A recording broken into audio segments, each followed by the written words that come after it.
Bonjour à tous. Depuis hier, les sénateurs examinent le projet de loi de programmation pour la ville et la cohésion urbaine, un texte de François Lamy, un texte qui a pour objectif de réduire les inégalités entre les quartiers sensibles et les autres territoires et d'améliorer les conditions de vie des habitants de ces quartiers. D'octobre 2012 à janvier 2013 s'est tenue une large concertation sur le sujet, concertation à laquelle ont participé de nombreux sénateurs comme le rapporteur socialiste du texte, Claude Dillin, ou bien encore la sénatrice centriste Valérie Létard ou la communiste Laurence Cohen. De cette large concertation est né ce texte qui a pour objectif de refonder entièrement la politique de la ville, d'éviter le saupoudrage des crédits de l'État pour s'attaquer au quartier le plus pauvre, d'éviter un énième plan Marshall pour de réelles solutions structurelles de long terme. Tout de suite donc, retour aux discussions qui se sont tenues hier soir au Sénat. Nous reprenons la suite de la discussion du projet de loi adopté par l'Assemblée nationale après engagement accéléré de programmation pour la ville et la cohésion urbaine. Dans la discussion des articles, nous sommes parvenus à l'amendement numéro 49 au sein de l'article 1er. Cet amendement est présenté par Madame Benbassa. Cet amendement vise à assurer à la fois la bonne information des parlementaires quant à l'évolution des quartiers prioritaires de la politique de la ville et à veiller à ce qu'un débat annuel puisse se tenir quant à l'adéquation de la politique de la ville menée au déploiement des crédits ainsi qu'aux modalités de sa mise en œuvre pour atteindre les objectifs fixés. Ce débat annuel avec les parlementaires est essentiel afin de garantir la bonne adéquation et la bonne utilisation des crédits et de permettre une adaptation régulière des stratégies adoptées. La balance, donc. Je vous remercie. Quel est l'avis de la Commission ? La Commission pense que ce débat pourrait avoir lieu en l'état actuel, donc ce n'est pas la peine de l'inscrire dans la loi. D'ailleurs, l'année dernière, il y a eu un débat, vous avez participé, donc on peut dire que c'est satisfait, donc avis défavorable ou retrait. Quel est l'avis du ministre ? Oui, Monsieur le Président, le gouvernement partage l'avis du rapporteur, d'autant plus que le débat a lieu en loi de finances. Bon, et c'est le moment essentiel pour effectivement mesurer l'impact de la politique de la ville. Donc, je vous propose soit de retirer l'amendement, soit ça sera défavorable. Bien. Monsieur Raoul, vous souhaitez, Monsieur le Président, vous souhaitez intervenir ? Justement, Monsieur le Président, vous venez de donner le compte-rendu de la conférence des présidents, et vous verrez qu'il y a un certain nombre de QOD, des questions orales avec débat, et dans lequel tous les groupes peuvent s'inscrire dans leurs niches qui leur sont attribuées. Et donc, ce n'est pas dans un texte de loi qu'on peut mettre ce genre d'implication. Et d'autre part, comme l'a dit Monsieur le ministre, c'est aussi une évaluation au niveau de la loi de finances qu'on regarde les crédits affectés à chaque mission. Et donc, c'est dans ce cadre-là que se situe éventuellement le débat. Madame Benbassa, vous retirez votre amendement. Donc l'amendement est retiré. Je mets donc aux voix l'article 1er. Qui est pour ? Qui est contre ? Qui s'abstient ? L'article 1er est adopté. J'en viens à l'article 1er bis A, pour lequel j'ai une demande de prise de parole de la part de Madame Schürch pour le groupe CRC.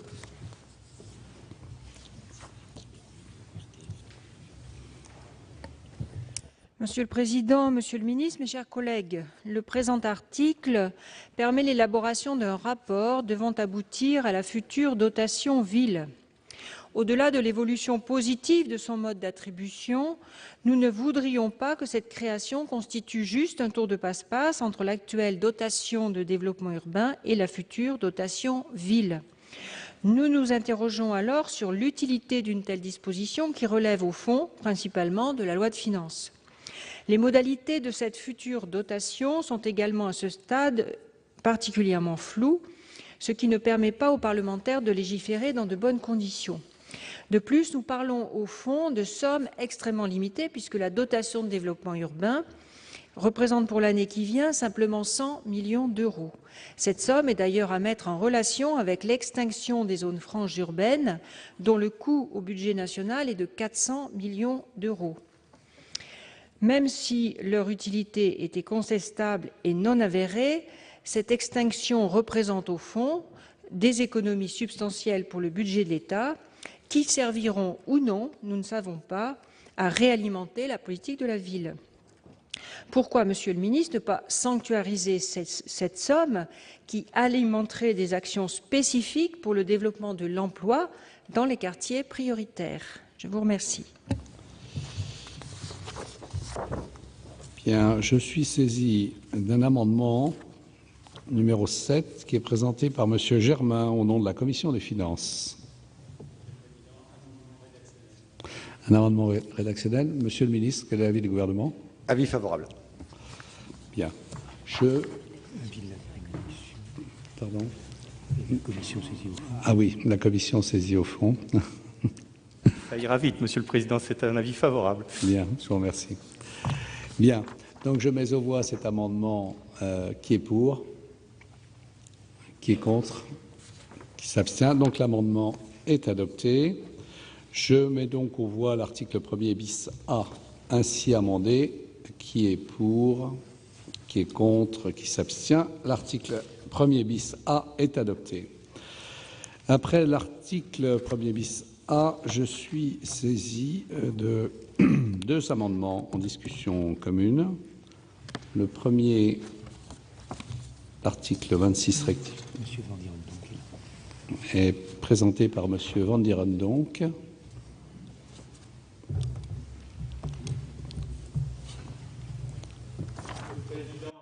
On a vu récemment, à l'occasion de la discussion sur le texte concernant la métropole, que de plus en plus souvent, les métropoles et les communautés urbaines exerçaient au nom et pour le compte de l'État des délégations de compétences venant de l'État. C'est notamment vrai, rappelez-vous nos discussions, sur les aides à la pierre.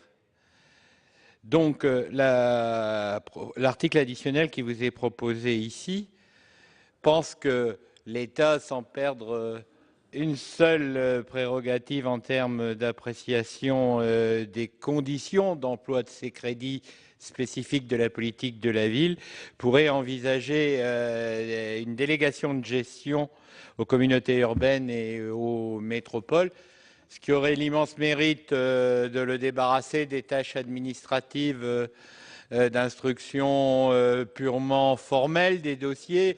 Je pense aux fonctions de greffe du contrat de ville. Et je ne vous cache pas que l'intention des co-signataires est de pouvoir libérer toutes les marges de manœuvre des préfets délégués à la politique de la ville pour leur cœur de métier, qui doit être la mobilisation et l'adaptation du droit commun. Voilà le résumé de cette proposition. Bien, je vous remercie. L'amendement 2 rectifié présenté par Monsieur Bécaud, peut-être. Oui. Monsieur le Président, chers collègues, écoutez, il s'agit du même amendement et exactement au mot près. Donc, je le propose de la même façon. Il a déjà été à l'instant défendu. Bon. Il se ressemble beaucoup, mais je le prends comme tel. Mais voilà. Bien. Quel est l'avis de la Commission ? La Commission donne un avis défavorable parce qu'elle considère que là, il y a peut-être un contresens, parce qu'une telle délégation, pour ne pas dire une telle déconcentration, est contraire à une des lignes de force de la politique de la ville, qui est le contrat. C'est-à-dire qu'on ne délègue pas de l'argent, enfin des subventions, et puis après on en fait ce qu'on en veut. On met à disposition des collectivités territoriales des subventions pour faire quelque chose qui est inscrit dans le contrat. Donc là, ça nous paraît contradictoire avec ça, et la Commission a donné un avis défavorable.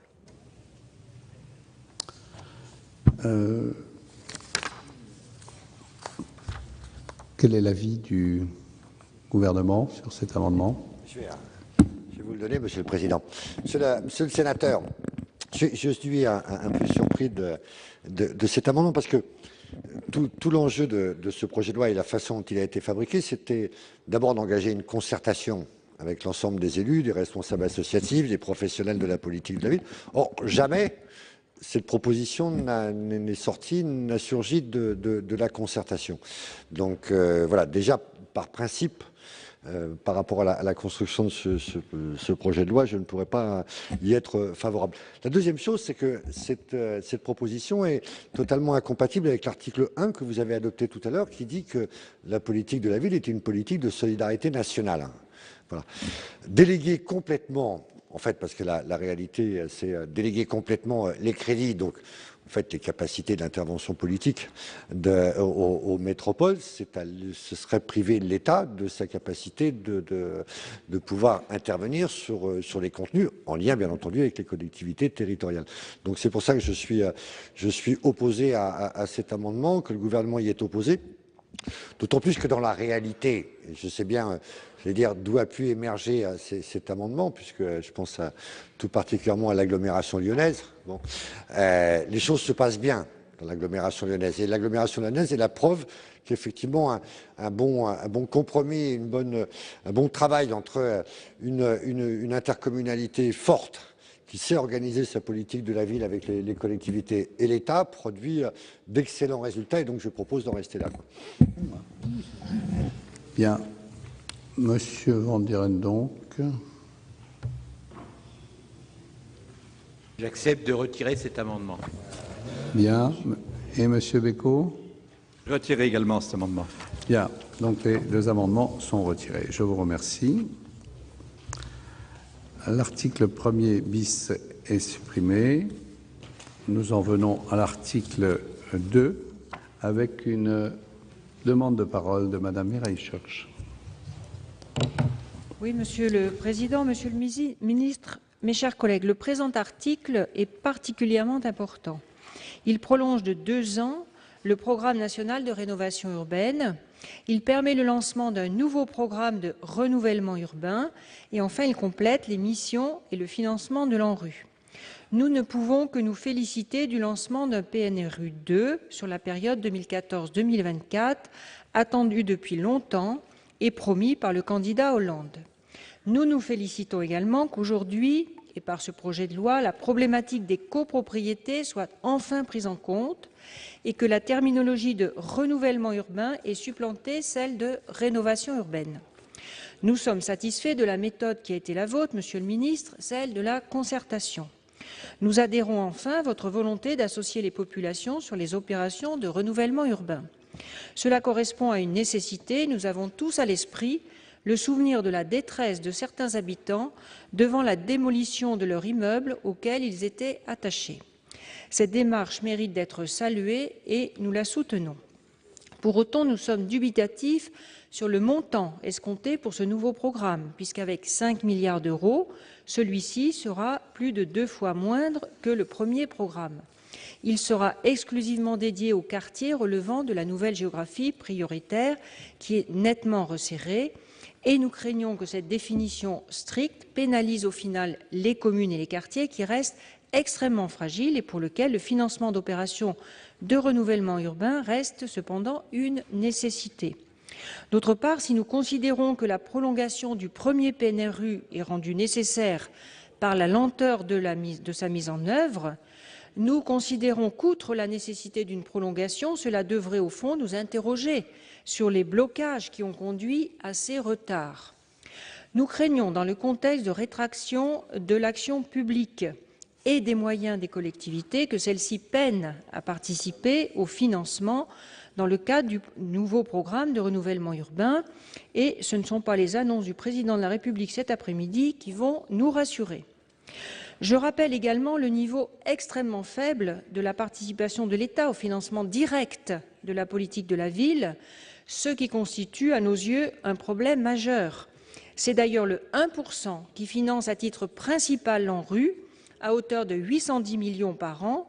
Le rôle premier du 1%, qui n'est pas de pallier aux défaillances de l'État, mais bien de financer la production de logements sociaux pour les salariés. Nous craignons également que la baisse annoncée du taux du livret A pénalise la récolte de l'épargne populaire et, par voie de conséquence, ne permette pas à la Caisse de dépôt de jouer pleinement son rôle de financeur. Nous pouvons par ailleurs contester la possibilité nouvelle offerte par l'article 2 de ce projet de loi de la possibilité donnée à l'ANRU de créer des filiales avec des opérateurs privés censés attirer des investisseurs privés. Cette possibilité, certes financée exclusivement au travers des investissements d'avenir à hauteur de 250 millions d'euros, ne semble pas correspondre aux modalités d'action de l'ANRU, qui doit rester dans le rôle de financeur et non d'acteur propre du renouvellement urbain. Voilà donc les éléments, Monsieur le Ministre, que nous souhaitons, au préalable de la discussion, vous faire partager. Je suis saisi de deux amendements faisant l'objet d'une discussion commune. Tout d'abord, l'amendement 14 rectifié, qui est présenté par Monsieur Favier. Oui, Monsieur le Président, Monsieur le Ministre, mes chers collègues, par cet amendement, nous souhaitons poser une question importante. Si nous actons, comme Madame Schurch vient de le dire, très favorablement le lancement du PNRU 2, nous estimons au préalable qu'il convient évidemment de mener un bilan du premier programme. Dans ce cadre, force est de constater que la mise en œuvre de ce programme de renouvellement, s'il a permis, on le sait, une amélioration de la vie d'un certain nombre de quartiers, reste marquée quand même par au moins deux insuffisances. La première, sa réalisation n'est à ce jour que partielle, et ce qui a conduit effectivement le gouvernement donc à allonger le délai de réalisation de 2 ans.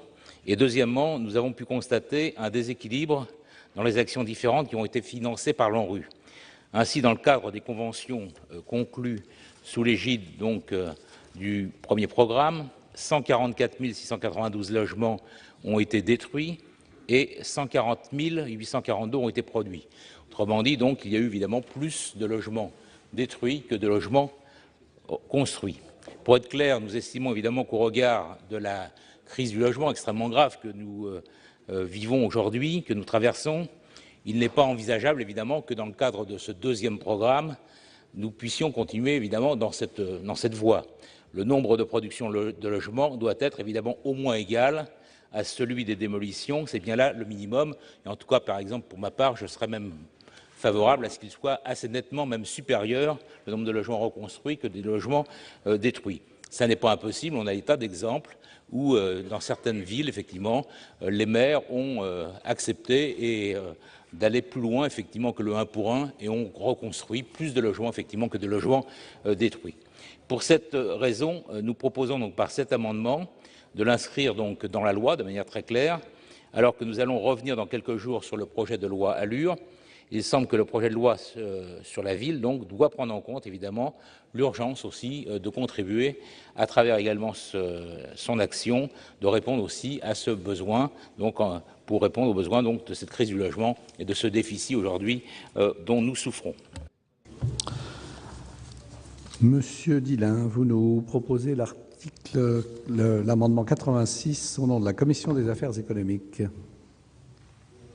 Si vous le permettez, Monsieur le Président, je vais en profiter pour donner l'avis de la Commission sur l'amendement 14. Alors, dans une première version qui était du 1 pour 1, qui était un peu rigide, la Commission avait donné un avis défavorable, mais comme il y a une rectification très importante et que cette rectification correspond tout à fait à l'amendement 86 que je veux défendre maintenant, c'est-à-dire que la reconstruction doit tenir effectivement compte des besoins structurels en logements sociaux fixés dans le cadre des programmes locaux de l'habitat. Là, c'est exactement le même amendement, donc je vais donner un avis favorable, puisque la Commission a donné un avis favorable au mien. Donc voilà. Bien, Monsieur le Ministre, quel est votre avis sur ces deux amendements?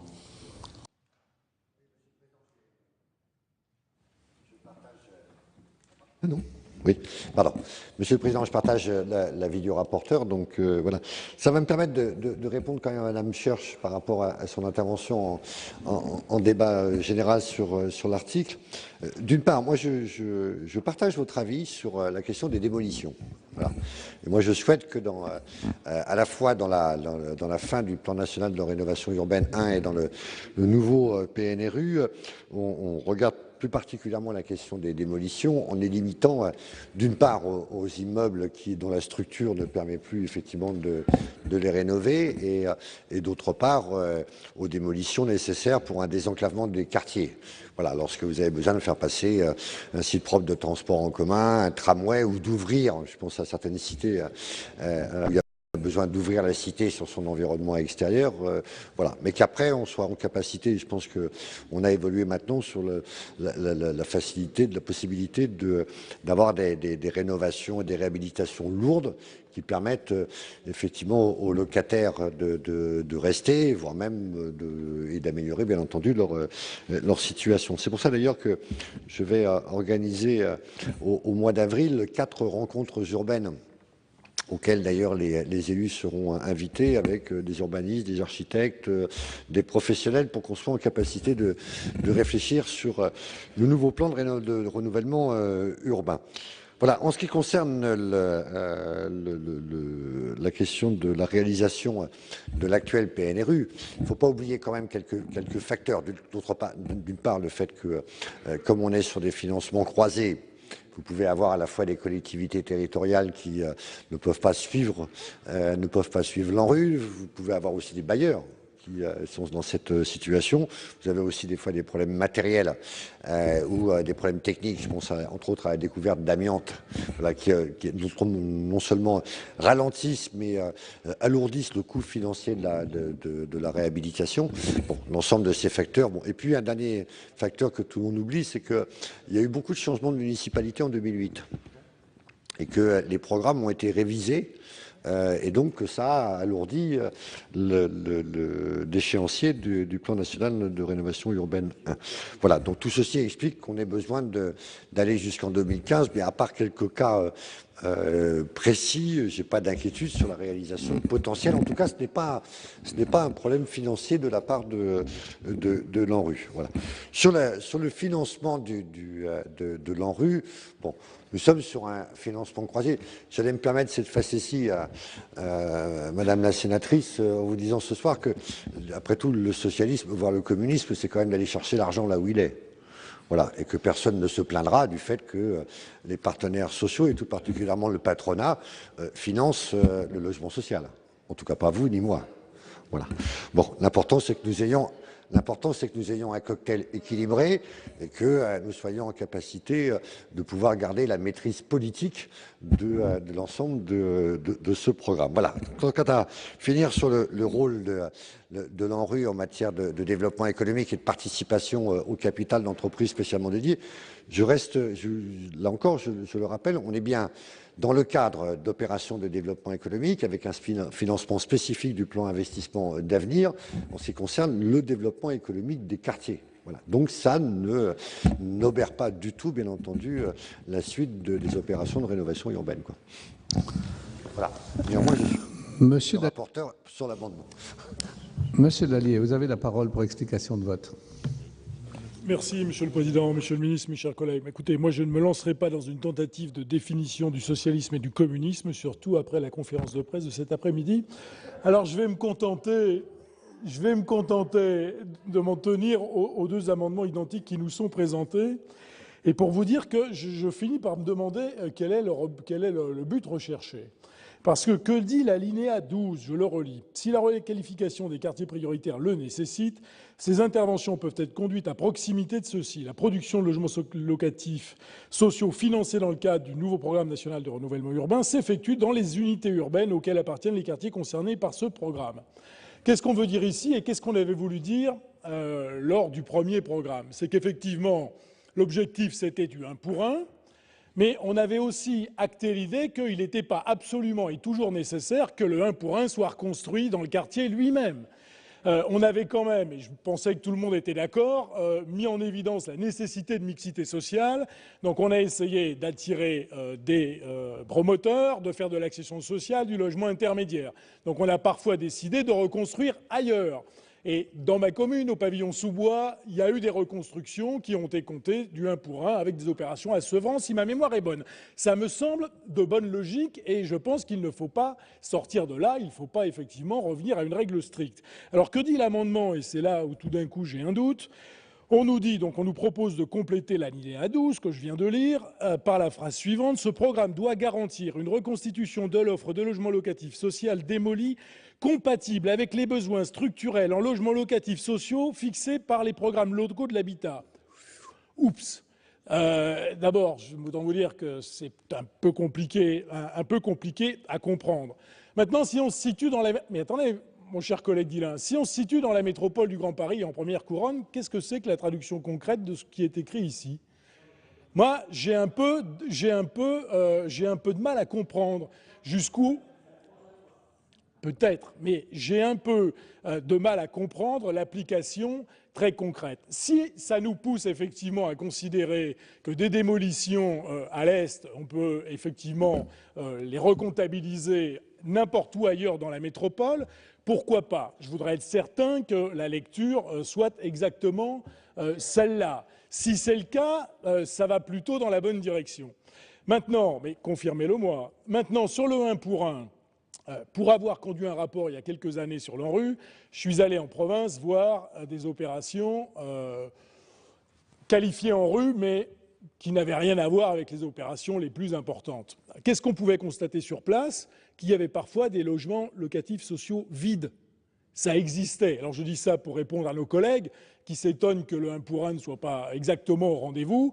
Alors tout d'abord, on n'est pas au bout des opérations, il y a encore des logements à construire, mais il y a aussi des endroits où on a démoli dans le cadre de l'ANRU 1 parce que sur le territoire et à proximité, on était en surcapacité. Donc là aussi, en conclusion, ne soyons pas trop stricts, il faut un peu de souplesse pour adapter les décisions au territoire. Je veux bien, après vous avoir entendu, mais j'attends quand même, lire cet amendement comme allant dans ce sens, mais j'ai quand même un petit doute, pour tout dire. Monsieur le rapporteur, vous souhaitez intervenir? Merci, Monsieur le Président. Oui, alors l'exemple que vous avez soulevé me va parfaitement bien, puisque effectivement ça va dans ce sens, dans le sens que vous dites. Alors, vous critiquez la forme, ça je ne la défendrai pas si vous la critiquez, mais sur le fond, c'est exactement ce que vous voulez dire. C'est-à-dire que dans la région Île-de-France, c'est dans la loi, que vous connaissez bien, le PLH, c'est le plan métropolitain de l'habitat et de l'hébergement. Donc, et qui fixe des objectifs ici et là, dans la métropole. Et donc, effectivement, lorsqu'il y a une opération de renouvellement urbain, s'il y a des démolitions, elles doivent les reconstructions doivent se faire dans le cadre fixé par le PLH, c'est-à-dire pas forcément in situ. C'est exactement ça qu'on vous dit. Bien. J'ai une demande de parole de Madame Létard. Juste 2 secondes pour compléter les arguments de Monsieur le rapporteur et pour éclairer aussi notre collègue Philippe Dallier, parce qu'effectivement, nous avons eu un débat qui n'apparaît pas ici, mais en commission des affaires économiques, justement qui portait sur un premier débat et 2 premiers amendements de Madame Church qui ont évolué suite au débat et aux propositions de Monsieur Dillin. Et effectivement, au départ, on était plutôt sur une logique d'amendement qui allait dans ce sens. C'était dans le cadre de ce programme national, les opérations de production de logements sont au moins égales à celles de démolition. C'était ce que vous ne vouliez pas, Monsieur Dallier. Et justement, la rédaction, y compris de Madame Church, qui a amélioré son amendement sur les recommandations de Monsieur Dillin et en cohérence avec Monsieur Dillin, était de dire exactement ce que vient de dire Philippe Dallier aussi, à savoir, je pense qu'on est tous d'accord, c'est on doit maintenir une production de logements sociaux qui soit à la hauteur, effectivement, des démolitions parce qu'on a un vrai besoin dans ce domaine. Mais comme vient de le dire à juste titre M. Dallier, mais ça rejoint exactement le débat de la Commission, il faut effectivement le faire là où c'est véritablement utile pour maintenir une mixité sociale et éviter de la vacance de logement, là où effectivement il n'est plus nécessaire de produire du logement social au même endroit. Donc tout ceci pour dire que, mais on peut comprendre que ceux qui n'ont pas participé à la Commission n'aient pas vu cette subtilité et ne comprennent pas la motivation de ces 2 amendements.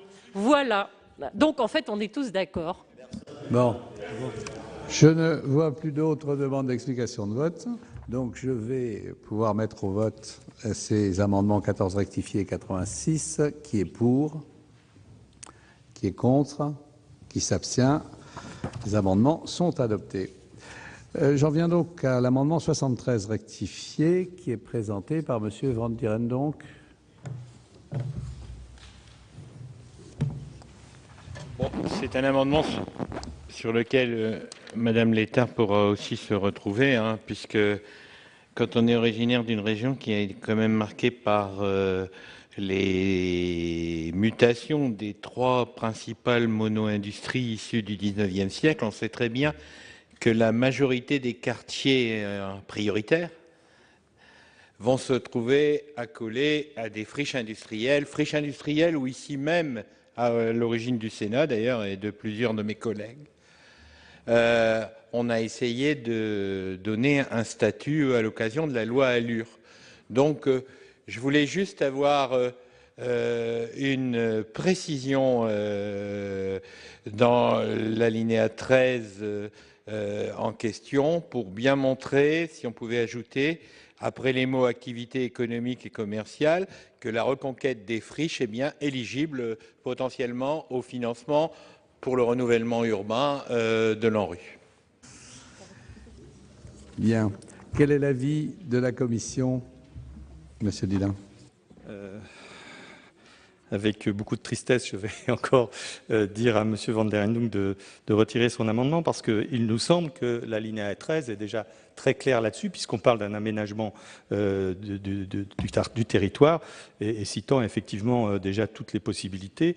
Et donc, pour moi, ça implique de façon claire les friches industrielles. Donc, il y a dans la loi actuellement pour l'aménageur la possibilité de prendre les friches industrielles. Donc, enfin, moi, je veux bien qu'on le rajoute, mais ça sera exactement la même chose, quoi. Ça ne donnera rien de plus à la loi. Ministre, quel est l'avis du gouvernement? Oui, Monsieur le Président, je partage l'avis du rapporteur. Les friches, elles vont être prises en compte d'ailleurs dans la géographie prioritaire, parce que c'est vrai que c'est une spécificité de votre région, et j'y fais très attention, puisque je sais d'ailleurs que ça peut fausser la carte de la géographie prioritaire, donc on est en train de regarder cela. Mais effectivement, à partir du moment où on est dans un quartier prioritaire de la politique de la ville, l'ANRU peut financer des équipements publics, des réhabilitations, des reconstructions, et bien entendu, s'il y a une friche au milieu, la valoriser. Donc je considère que l'amendement est satisfait au regard du texte. Donc. Oui, Monsieur Van der Endung, donc. Je suis tout prêt à le retirer dès lors qu'il restera la trace du procès-verbal et le fait que les coûts inhérents aux dépollutions, démolitions, recyclage, c'est-à-dire retour sur le marché à des coûts comparables, sont éligibles à l'ANRU. Je remercie tant le rapporteur que le ministre d'avoir apporté cette importante précision. Bien, l'amendement 73 rectifié est retiré. L'amendement numéro 9 suivant n'est pas défendu. J'en viens à l'amendement 51 présenté par Madame Benbassa pour le groupe écologiste. La transition énergétique et écologique de notre société passe par un programme ambitieux de rénovation thermique des bâtiments. Le PNRU 2 doit donc tenir compte de cet objectif de performance énergétique des bâtiments, mais aussi du bâti urbain, mobilier, etc. Il doit également privilégier les matériaux les plus écologiques et participer aux politiques visant à une meilleure qualité de l'air en intérieur et en extérieur. La biodiversité étant une politique transversale, sa préservation et sa reconquête doivent également être prises en compte lors des opérations de rénovation. L'objet de cet amendement est donc d'assurer une vraie prise en compte des enjeux énergétiques et de qualité écologique du bâti dans le cadre d'une politique de la ville rénovée. Quel est l'avis de la Commission, Monsieur Dillin?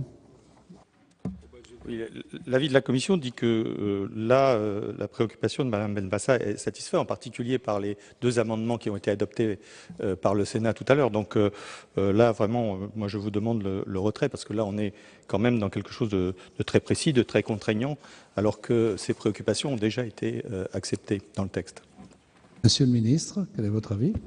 Oui, Monsieur le Président, même avec le rapporteur, y compris le texte actuel qui parle de la transition énergétique, reprend bien entendu, puisque nous sommes d'accord sur ce qui est la transition énergétique, donc ça passe par un ensemble, et donc voilà, l'amendement est satisfait. Madame Benbassar. Retrait? Non, vous maintenez. Vous maintenez. Je mets aux voix cet amendement 51 qui est pour, qui est contre, qui s'abstient. L'amendement n'est pas adopté. Nous en sommes à l'amendement 65 rectifié qui est présenté par Monsieur Dallier. Merci, Monsieur le Président, Monsieur le Ministre, mes chers collègues. Cet amendement vise à revenir sur une disposition qui a été introduite par nos collègues de l'Assemblée nationale et qui dit à cet article 2, à l'alinéa 23, qui liste tous les domaines d'intervention de l'agence. Alors, je ne vais pas les citer tous, hein, mais démolition, réhabilitation, résidentialisation, construction, etc. Nos collègues députés ont souhaité rajouter les actions portant sur l'histoire et la mémoire des quartiers. Honnêtement, je ne sais pas et je ne vois pas en quoi l'agence est directement concernée par cela. À l'article 1er, et cela figure en toutes lettres, à l'alinéa 15, il est bien dit effectivement que la politique de la ville doit viser à reconnaître et à valoriser l'histoire, le patrimoine et la mémoire des quartiers. C'est une bonne chose, parce qu'on sait bien, pour ceux qui ont conduit des projets en rue, qu'effectivement, lorsqu'on va démolir un certain nombre d'immeubles, c'est souvent vécu comme un traumatisme, et les habitants des quartiers sont effectivement attachés à ce que l'on conserve la mémoire des lieux. Il y a eu des endroits où, effectivement, il y a eu du travail fait sur le sujet, avec les gamins à l'école. Certains ont constitué des documents pour la mémoire. Tout cela, c'est très bien et ça peut s'inscrire dans un contrat de ville. Mais demander à l'agence spécifiquement de financer ces interventions-là, honnêtement, ça me semble aller un peu trop loin. On peut tout à fait le faire par ailleurs, mais ça n'est pas à l'agence qui doit vraiment se spécialiser sur tout ce qui concerne le bâti, de se concentrer. Et donc, je propose de supprimer cette précision apportée par nos collègues députés, sans pour autant, je pense, ça empêche le travail de cette nature. Avis de la Commission, Monsieur le rapporteur. Merci, Monsieur le Président. La Commission a donné un avis défavorable parce que cette disposition a été adoptée à l'unanimité, largement par l'Assemblée nationale, et je crois que c'est quelque chose de très important, effectivement, comme vous le dites vous-même, de garder la mémoire. D'ailleurs, il y a une demande très forte des habitants dans les discussions qu'on a eues pendant les auditions, c'est ressorti assez nettement. Donc je pense que là, il s'agit en plus de sommes modestes. Je me souviens, pour l'avoir vu dans la première partie, enfin la PNRU 1, comme on dit, que l'ANRU s'est déjà impliqué dans des opérations de ce type, et à mon avis, à juste titre. C'était sur Clichy-Montfermeil, donc j'en suis sûr, et à juste titre. Et je crois qu'il ne faut pas revenir là-dessus parce que ça fait partie intégrante. Madame Schurch y a fait allusion tout à l'heure, et effectivement, sur le terrain, c'est ça qu'on constate. Donc, je demande le retrait, Monsieur Dallier. Monsieur le ministre. Oui, Monsieur le Président, c'est un avis totalement défavorable que je voudrais prononcer parce qu'il va totalement à l'encontre de l'esprit et de la lettre de ce projet de loi qui fait que les opérations de renouvellement urbain ne sont pas indissociables des opérations de cohésion sociale, et la question de la mémoire en fait partie. On ne peut pas considérer que les uns sont chargés de la démolition, de la restructuration, du renouvellement urbain, et ainsi de suite, et les autres seraient chargés des actions de cohésion sociale, de mémoire, de lien entre les habitants. Voilà, c'est un tout. Bon.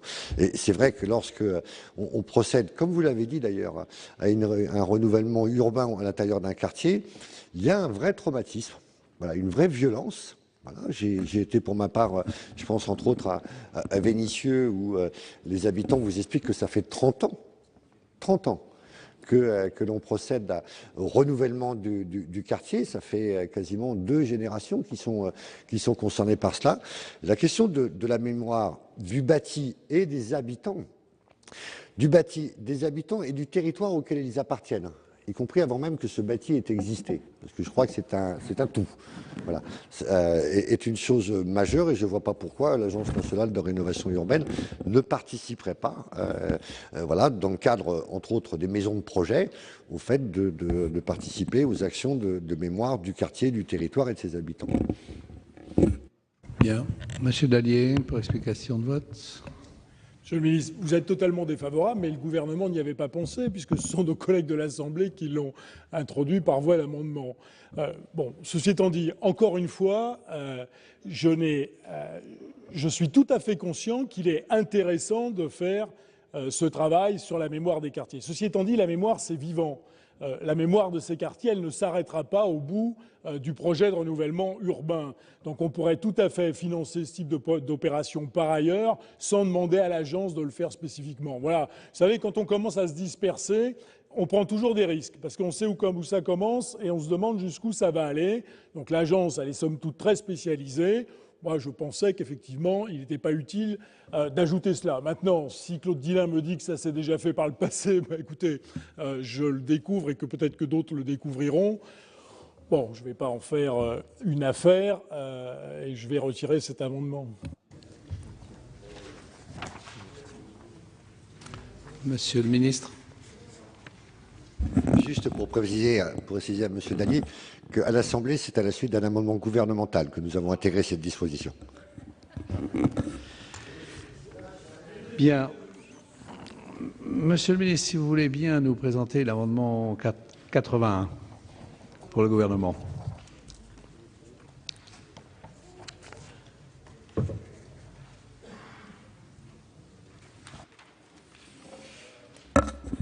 Oui, Monsieur le Président.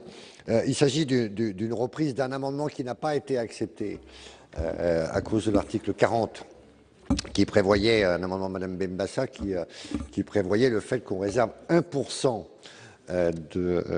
des montants des opérations de renouvellement urbain liées à la participation citoyenne, à la concertation et à la co-construction des projets. Alors c'est vrai que le 1% c'est une référence historique. Bon, voilà, ça pouvait être intéressant. En même temps, on regarde les volumes concernés. On voit par exemple le PNRU de Clichy-sous-Bois, c'est 600 millions d'euros. Il a consacré 6 millions d'euros à la concertation sur la ville de Clichy-sous-Bois.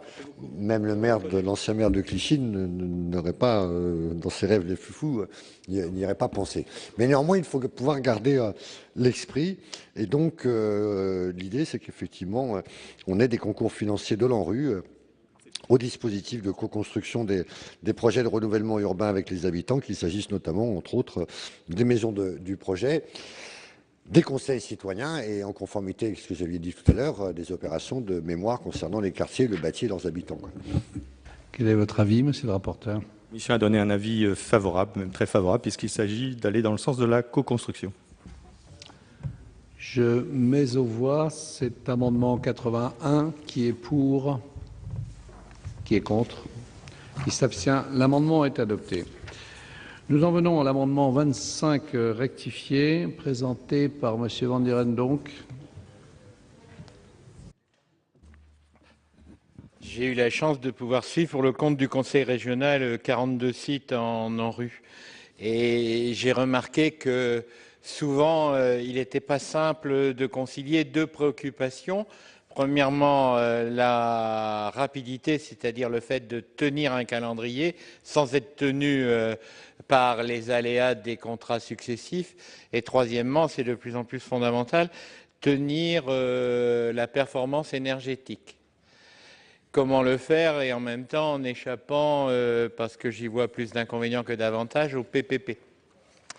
Donc, en travaillant sur cette question avec mon collègue Michel Lelbar, on est arrivé à la rédaction de cet amendement qui vise à permettre justement au marché intégré, c'est-à-dire ce qu'on appelle les conceptions, réalisations, exploitation et maintenance, de pouvoir être reconnus comme des outils efficaces et performants socialement, écologiquement, au niveau de l'ANRU.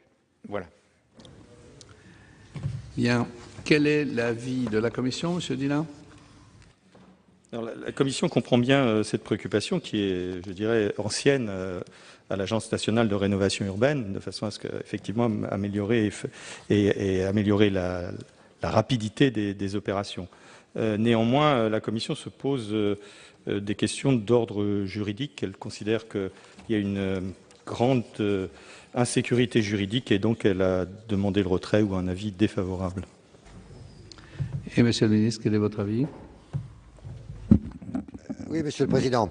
Effectivement, cet amendement fait partie, comme l'a dit le rapporteur, des fois des préoccupations anciennes. Alors, je suis mal jugé pour remplacer, puisque je ne suis ministre que depuis 20 mois, de l'Agence nationale de rénovation urbaine. Néanmoins, je dois vous avouer que je n'ai pas compris pourquoi. Et que personne n'a été encore en capacité de me l'expliquer, puisque le CREM, c'est une sorte de contrat de partenariat public-privé. Bon. Et que je ne vois pas pourquoi on emploierait des PPP pour la construction et l'entretien d'équipements publics à l'intérieur des quartiers de rénovation urbaine. Donc, je sais que ça fait partie peut-être des usages qui visent à ce qu'à chaque fois on remette sur l'ouvrage sur le métier pour qu'au bout d'un moment il y ait un ministre qui accepte. Mais personnellement, comme je n'ai toujours pas compris l'utilité et que je vois même les dangers d'une telle méthodologie, je prononce un avis totalement défavorable.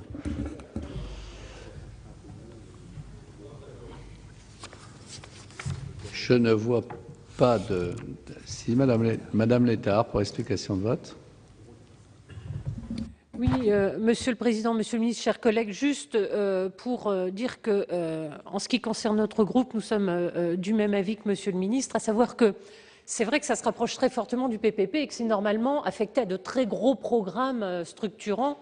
Or, l'investissement dans des équipements, en général, sont des équipements plutôt des équipements publics de proximité, des équipements sociaux, mais rarement, en tout cas je ne connais pas de cas qui justifierait d'aller vers des montages aussi complexes, aussi lourds, qui en général relèvent plutôt d'équipements structurants supracommunaux, voire supracommunautaires.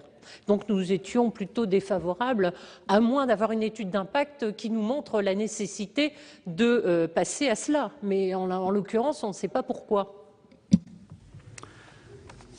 Je ne vois pas d'autres demandes d'explication de vote. Je vais donc mettre aux voix cet amendement 25 rectifié. Qui est pour?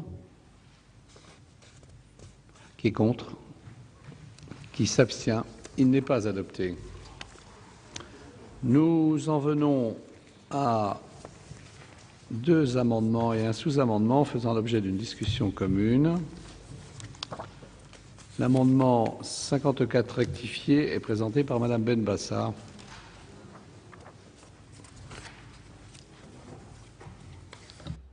L'objet de cet amendement est d'assurer une représentation des citoyens dans l'une des principales instances de la politique de la ville, qu'est l'Agence nationale pour la rénovation urbaine.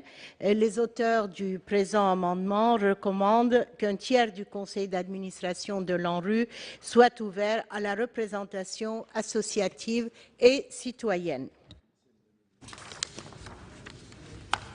J'en viens à l'amendement 16 qui est présenté par Madame Kickerman.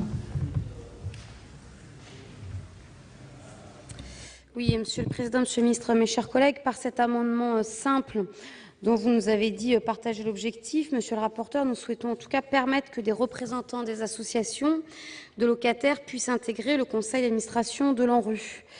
Poser aujourd'hui l'exigence d'une meilleure association des citoyens à la politique de la ville impose de trouver les traductions institutionnelles à ce principe. Dans ce cadre, les associations de locataires représentatives, tant au niveau national, auraient toute leur place à ce Conseil de l'ANRU, qui comporte aujourd'hui 27 personnes représentant l'État, les collectivités et les organismes intervenant dans la politique du logement social. Il existe un quatrième collège composé de personnalités qualifiées, mais qui, dans la réalité, est exclusivement composé d'élus. Nous proposons donc de réécrire l'article de la loi de 2003 relative à la politique de la ville et à la composition du conseil d'administration de l'ANRU. En effet, l'article 11 stipule aujourd'hui que l'Agence nationale pour la rénovation urbaine est administrée par un conseil d'administration composé en nombre égal d'une part de représentants de l'État, d'autre part de représentants des communes, de leur établissement public de coopération intercommunale compétent, des conseils généraux, des conseils régionaux, de l'Union d'économie sociale du logement, de l'Union nationale des fédérations d'organismes d'habitation à loyer modéré, des sociétés d'économie mixte, de la Caisse des dépôts et consignations, de l'Agence nationale de l'habitat, ainsi que de personnalités qualifiées, mais jamais des représentants des locataires. Nous proposons donc d'insérer dans cette liste la présence de représentants des associations de locataires, afin qu'ils puissent aussi y siéger. Une telle démarche va dans le sens d'une meilleure prise en compte des besoins des habitants de ces quartiers par la voie de leur association représentative et permettrait également, sans aucun doute, d'améliorer l'expertise de l'ANRU et donc l'efficacité de son action. Pardon. Donc le sous-amendement s'arrête.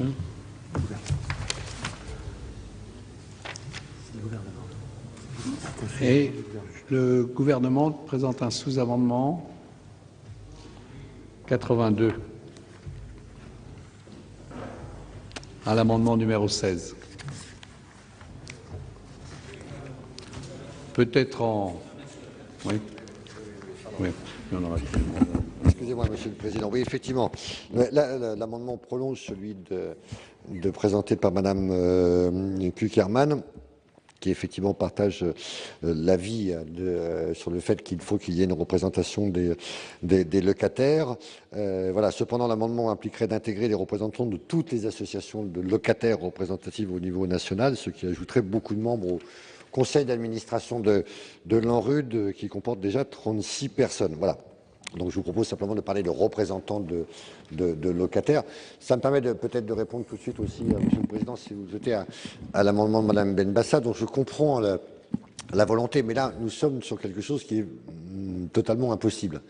Désigner un représentant, j'allais dire, excusez-moi cette formule, représentatif de l'ensemble des habitants des quartiers sur un conseil d'administration de 36 membres, bon, me semble totalement impossible. Les règles de représentation au sein du conseil d'administration de l'ANRU ont été codifiées. Moi, je ne souhaite pas qu'on étende le CA de l'ANRU. Je pense que déjà, en ayant une représentation des associations de locataires, on répond en partie à votre questionnement et à votre volonté, mais néanmoins, aller plus loin me semble matériellement totalement impossible, quoi. Bien, monsieur le rapporteur, si vous pouvez nous donner votre avis sur l'ensemble des amendements et sous-amendements. Je vous confirme, Madame Cukierman, que je considère que dans l'esprit de la loi, il est absolument impensable de faire qu'il n'y ait pas de représentants de locataires dans le conseil d'administration de l'Agence nationale de rénovation urbaine. En revanche, je pense que l'amendement de Mme Benbassa est très compliqué puisque c'est un tiers, donc là ça demande un démantèlement total de l'actuel conseil d'administration. Mais la Commission a donné un avis favorable à l'amendement de Mme Cukierman, que Mme Cukierman a proposé, à condition que le sous-amendement du gouvernement soit accepté. Donc c'est un avis favorable au sous-amendement et s'il est voté, favorable à l'amendement de Mme Cukierman. Bien. Donc, retirer l'amendement 54 rectifié et retiré. Je mets donc aux voix le sous-amendement 82 présenté par le gouvernement. Qui est pour? Qui est contre? Qui s'abstient? Donc le sous-amendement est adopté. Je mets donc aux voix l'amendement 16 ainsi rectifié. Même vote, je suppose. L'amendement est par conséquent adopté. Nous en venons à l'amendement 15 rectifié, qui est présenté par Madame Schürch. Oui, Monsieur le Président, Monsieur le Ministre, mes chers collègues. Donc cet amendement pose un principe simple. Le financement de l'ANRU doit relever principalement de la solidarité nationale et donc du budget de l'État. Ainsi, il faut se rappeler qu'initialement, la loi du 1er août 2003 avait posé le principe d'un financement paritaire de l'ANRU par l'État et le 1% logement. Cependant, comme le souligne le rapport sur ce projet de loi, l'État s'est depuis désengagé, notamment avec la loi du 25 mars 2009, dite loi Moll, qui a conduit à faire reposer quasi entièrement le financement de l'ANRU par Action Logement. Aujourd'hui, le 1% assure en effet 800 millions d'euros à l'ANRU chaque année. Ce retrait de l'État conduit à une externalisation du financement de la politique de logement. Nous contestons la multiplication des missions d'Action Logement et cela nous inquiète. Le 1% logement est mis à contribution donc pour la rénovation urbaine, pour le financement des aides des APL, pour les aides à la pierre et bientôt, vous le savez, la garantie universelle des loyers. Par cet amendement, il s'agit donc de rappeler à l'État ses obligations en matière de financement de la politique de la ville. Cet amendement reprend en réalité l'article 17 de la proposition de loi déposée en mars 2011 par le groupe socialiste à l'Assemblée nationale et, vous le savez par vous-même, Monsieur le ministre. Nous espérons qu'au moins sur les principes, nous pourrons nous retrouver. Je rappelle ici que l'adoption de cet amendement ne mettrait nullement en péril les ressources actuelles de l'ANRU, comme on l'a tenté de nous le faire croire, mais permettrait simplement d'affirmer le principe qui resterait à traduire dans le cadre des prochaines lois de finances. Quel est l'avis de la Commission ? Oui, la Commission déplore effectivement le retrait de l'État depuis de nombreuses années et souhaite le retour de l'État. Mais aujourd'hui, il paraît difficile de faire passer cet amendement. Contrairement à ce que vous dites, je crains qu'on abandonne des financements garantis. Je ne vais pas reprendre la formule du ministre, je vais lui laisser le soin de la redire. Mais je crains qu'on abandonne des financements garantis au bénéfice, mais je mets beaucoup de guillemets à bénéfice, de financements qui sont loin d'être garantis. Donc c'est un avis défavorable, ou enfin un retrait ou un avis défavorable. Monsieur le ministre. Oui, Madame Chère, je ne vais pas revenir sur ce que j'ai pu dire tout à l'heure sur ma définition du socialisme et du communisme. Néanmoins, pardon ? Oui, tout à fait. Voilà, bon, mais néanmoins, il y a effectivement un cocktail de financement de la rénovation urbaine où l'État apporte sa part, puisqu'il y a une taxe sur les plus-values de cession immobilière élevée, en partie affectée à l'ANRU depuis la fin 2012. Bon, moi, ce qui me semble important, compte tenu du contexte, après tout, si nous avons un accord avec Action Logement sur le financement de la rénovation urbaine, après tout, je veux dire, moi, je n'ai pas de désaccord. Et si, effectivement, les capacités de l'État peuvent être redéployées sur d'autres budgets, je ne vois pas là aussi où il peut y avoir de difficultés. L'important, c'est qu'on puisse avoir un financement qui soit soutenu d'une part du premier plan de rénovation urbaine, ce qui est le cas. Bon, même si ça n'a pas pris le rythme que d'aucuns auraient souhaité, mais là encore, je vous ai rappelé tout à l'heure les difficultés et les contraintes par rapport à un plan de telle ampleur, et l'important c'est que soit sécurisé surtout le nouveau plan de renouvellement urbain, ce que je vous confirme. Quoi. Bien. Donc je mets aux voix cet amendement. Monsieur Dallier souhaite intervenir auparavant pour explication de vote. Oui, Monsieur le Président, merci. Monsieur le Ministre, mes chers collègues.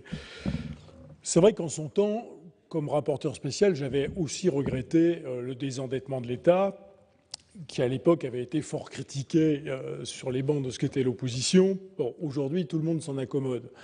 J'ai envie de vous dire, voilà, on est bien obligé. La situation budgétaire de l'État est ce qu'elle est, et à mon avis, il serait assez illusoire de compter sur de nouveaux crédits directs et budgétaires.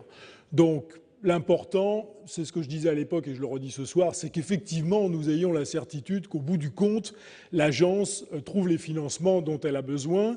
Et c'est pourquoi il faut vraiment surveiller sa trésorerie. Jean-Germain a tout à fait raison. Il ne faut pas la laisser descendre trop bas, sinon les délais de paiement s'allongent. Et ce sont les collectivités locales, les sociétés d'économie mixte qui en pâtissent. Donc c'est vraiment là que nous devons porter toute notre attention. Ceci étant dit, pour aller un tout petit peu plus loin, le financement de l'ANRU était problématique, mais il y avait aussi le financement de l'ANA. Et ça fait un moment qu'on n'en a pas parlé dans cet hémicycle, et l'Agence nationale pour l'amélioration de l'habitat intervient a priori dans tous les quartiers, et celui-là de financement, il n'est plus garanti du tout. Parce qu'il y avait à l'origine également des crédits budgétaires qui ont disparu. Je crois de mémoire que Action Logement y contribuait aussi, c'est fini. Et aujourd'hui, théoriquement, le financement de l'ANA doit être fait au travers de la revente des fameux certificats carbone qui ne donne pas du tout ce qu'il devait donner, et l'ANA va se trouver en difficulté. Donc financement de l'ANRU, financement de l'ANA, c'est vrai qu'il y a deux sujets importants, en tous les cas dans tous les territoires concernés par la politique de la ville. Il faudra qu'en prochaine loi de finances ou dans un texte à venir sur le logement, nous reposions ces sujets. Bien. Je mets cette fois aux voix cet amendement 15 rectifié. Qui est pour? Qui est contre? Qui s'abstient? Il n'est pas adopté. Je mets maintenant aux voix l'article 2 ainsi amendé. Qui est pour?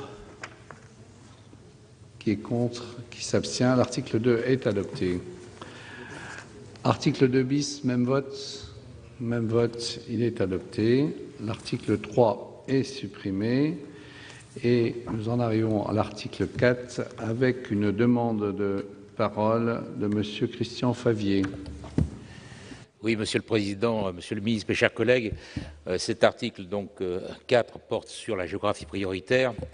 Je voudrais simplement rappeler notre regret, Monsieur le Ministre, pour les parlementaires de ne pas disposer donc de la liste des quartiers prioritaires. Il s'agit évidemment d'un élément d'information qui était pour nous, à nos yeux, évidemment important et un élément de confiance vis-à-vis de ce projet de loi. Le présent article se contente en effet uniquement de définir donc un critère de zonage unique devant permettre la définition des futurs quartiers prioritaires en remplacement des anciennes zones urbaines sensibles. Nous l'avons déjà dit, le choix du critère unique comme zonage unique est un progrès et donc nous nous en félicitons. Il introduira plus de justice et de lisibilité dans le dispositif en permettant donc de concentrer les aides sur les quartiers qui en ont le plus besoin. Pour autant, le choix donc du critère unique ne masque pas au fond la volonté aussi gouvernementale de rester pour l'instant à budget constant et pour l'avenir de limiter les territoires d'intervention de l'État au travers donc de la politique de la ville. En effet, peu importe les modalités retenues, la conclusion déjà posée par le gouvernement, le nombre de quartiers prioritaires passera, on le sait, de 2400 à 1300. Est-ce à dire que la situation donc pour 1100 quartiers auparavant bénéficiaires d'un CUX serait ce serait à ce point donc améliorée et donc n'aurait donc plus besoin donc d'être accompagnés. Si nous pouvons convenir évidemment qu'un certain nombre de quartiers devaient sortir de la géographie prioritaire, le fait que celle-ci soit divisée pratiquement par deux, évidemment, nous inquiète.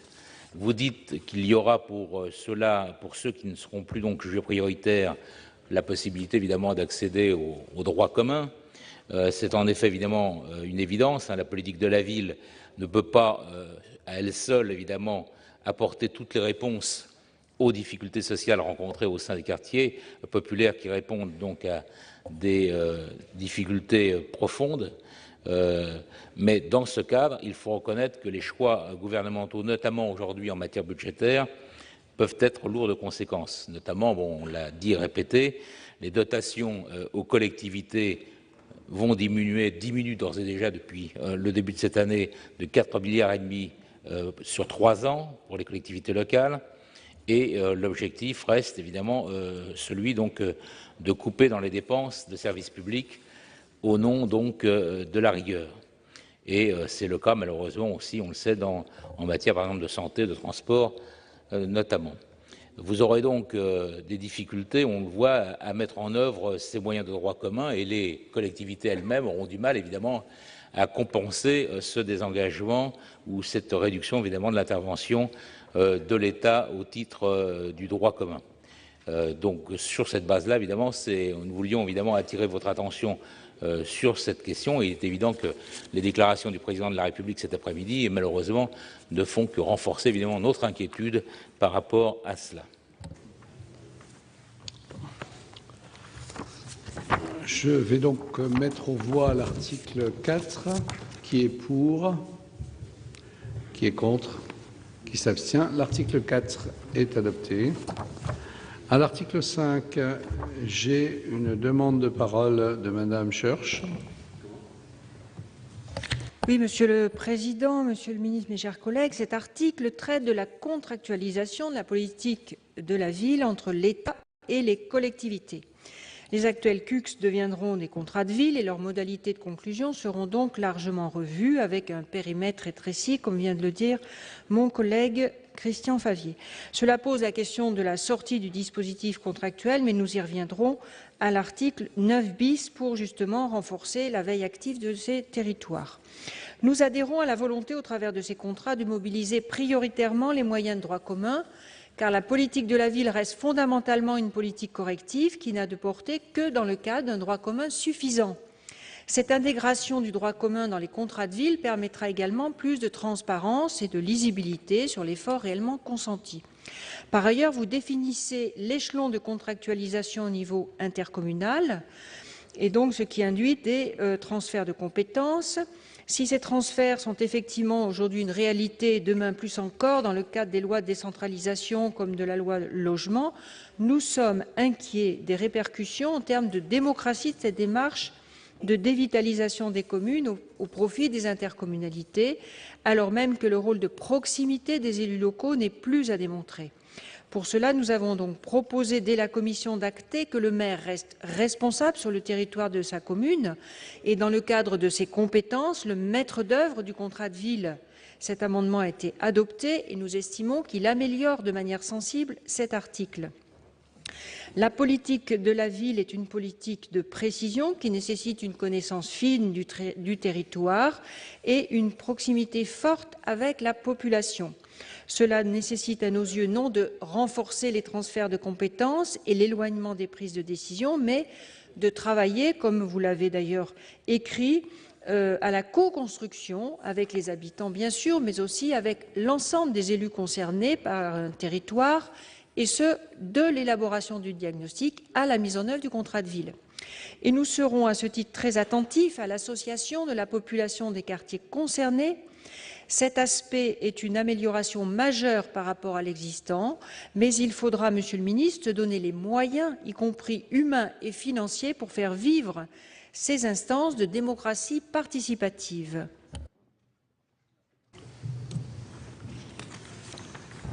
Qui présente l'amendement 17? C'est Madame Kuckerman. Excusez-moi.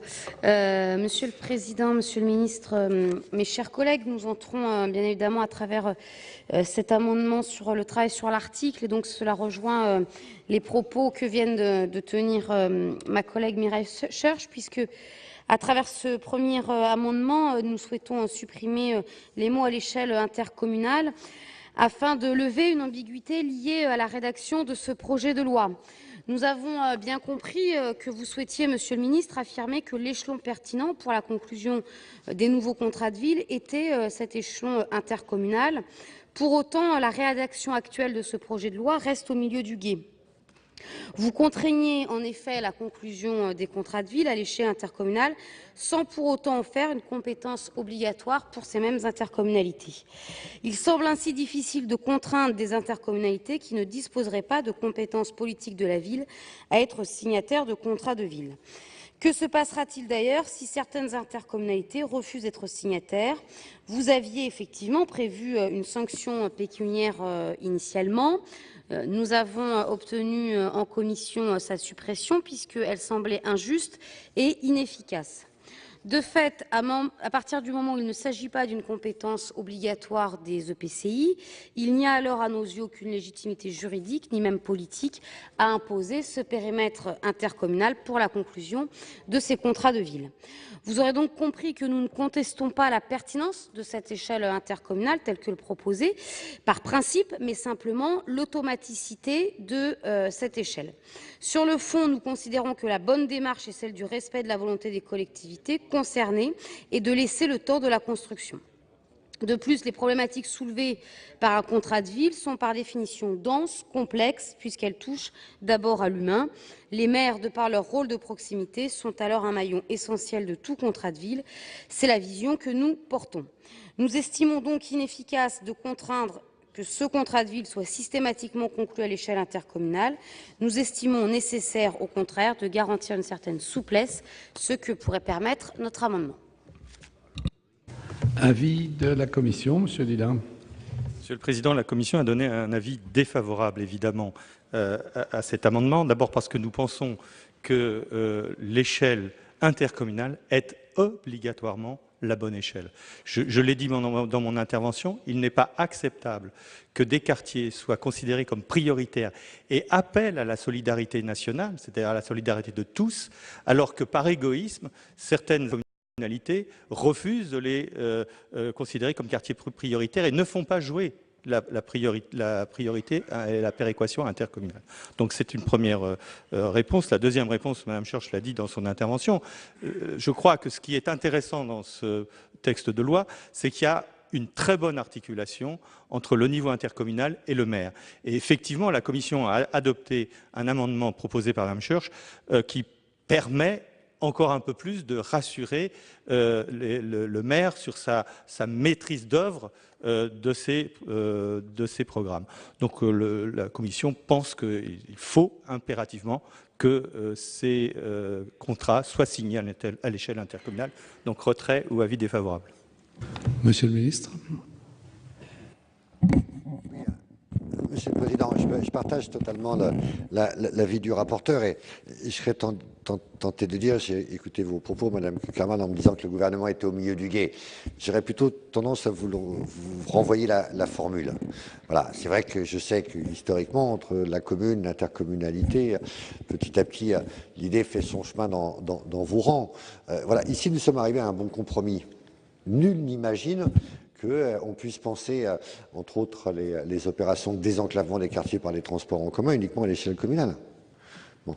Et donc on ne pourrait pas se satisfaire, et je pense à quelques collectivités, entre autres à tout seigneur, tout honneur à la collectivité qu'a dirigée Claude Dillin. Je veux dire, on sait bien les problèmes d'enclavement de Clichy-sous-Bois. Bon. Et on sait bien aussi pourquoi ils ont eu tant de mal à se régler. Par manque de solidarité, de la faute des collectivités qui étaient environnantes. Bon.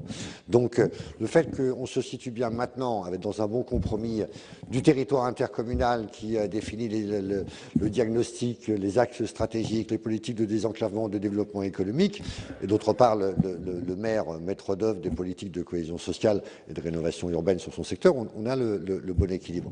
Mais votre amendement aboutira à la situation actuelle.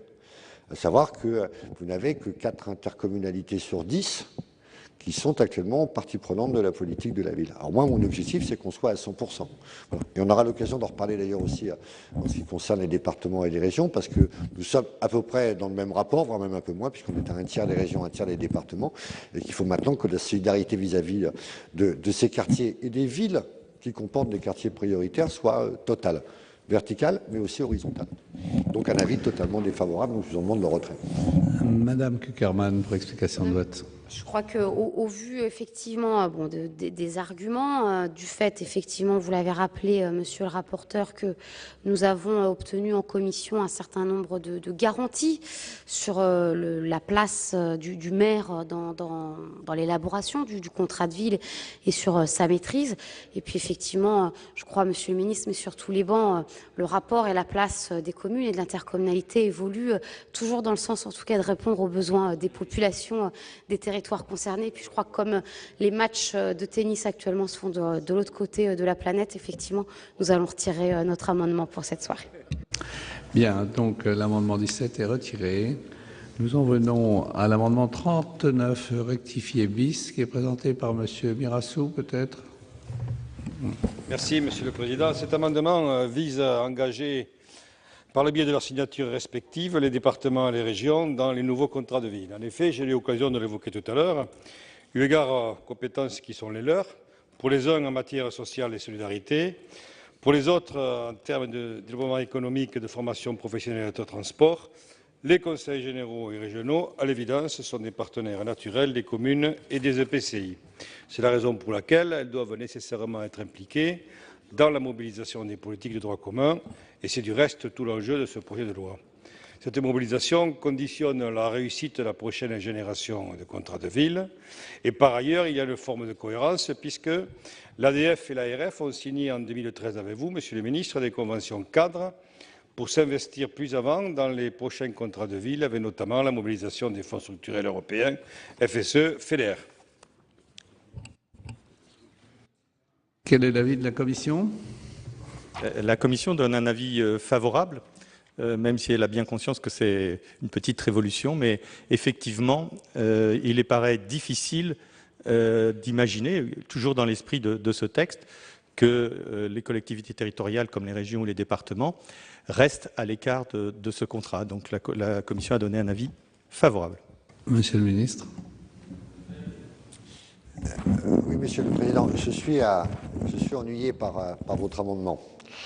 Parce que je partage totalement, et le gouvernement partage totalement le fond de cet amendement. C'est d'ailleurs pour cela que, comme je viens de le dire, moi je souhaite que l'ensemble des départements et des régions soient signataires et s'engagent à l'intérieur des contrats de ville, à la fois sur les actions de cohésion sociale, mais aussi sur les opérations de rénovation urbaine. C'est dans ce sens d'ailleurs que j'ai signé assez rapidement une convention avec l'Association des régions de France et au moment de leur congrès avec l'Association des départements de France. Voilà. Néanmoins, il y a la Constitution et la libre administration des collectivités territoriales. Voilà. Et donc, oui, monsieur le sénateur, c'est pas ici dans cette maison que je vais être obligé de le rappeler. Voilà. Donc je dirais que je suis conscient que c'est une bataille politique, même si les fondamentaux ont été engagés par le gouvernement à travers la signature de ces conventions. Et j'ai conscience que les régions et les départements ont à cœur de s'engager dans la politique de la ville, y compris par le fait de la réservation de au moins 10% des fonds européens dont ils auront la charge vers les quartiers prioritaires de la politique de la ville. Mais le gouvernement, néanmoins, ne peut pas accepter un amendement qui irait à l'encontre de la Constitution, et donc je vous demande de le retirer, ou sinon ça sera un avis défavorable. Bien, une demande d'explication de vote de la part de M. Fouché. Simplement, Monsieur le ministre, Monsieur le Président, je connais bien les problèmes des départements comme M. Mirassou, mais est-ce que ce n'est pas une forme aussi de désengagement de l'État sur ces contrats? Et deuxièmement, on parle de plus en plus de clarification des compétences. Le président de la République aussi le dit, clarification des compétences, certaines compétences aux régions, d'autres aux départements, mais là c'est tout à fait le contraire. En définitive, on continue à avoir des compétences communes pour tout le monde. Ça me paraît un peu contraire à ce qui est dit aujourd'hui. Monsieur Favier, pour explication de vote. Oui, Monsieur le Président, Monsieur le Ministre.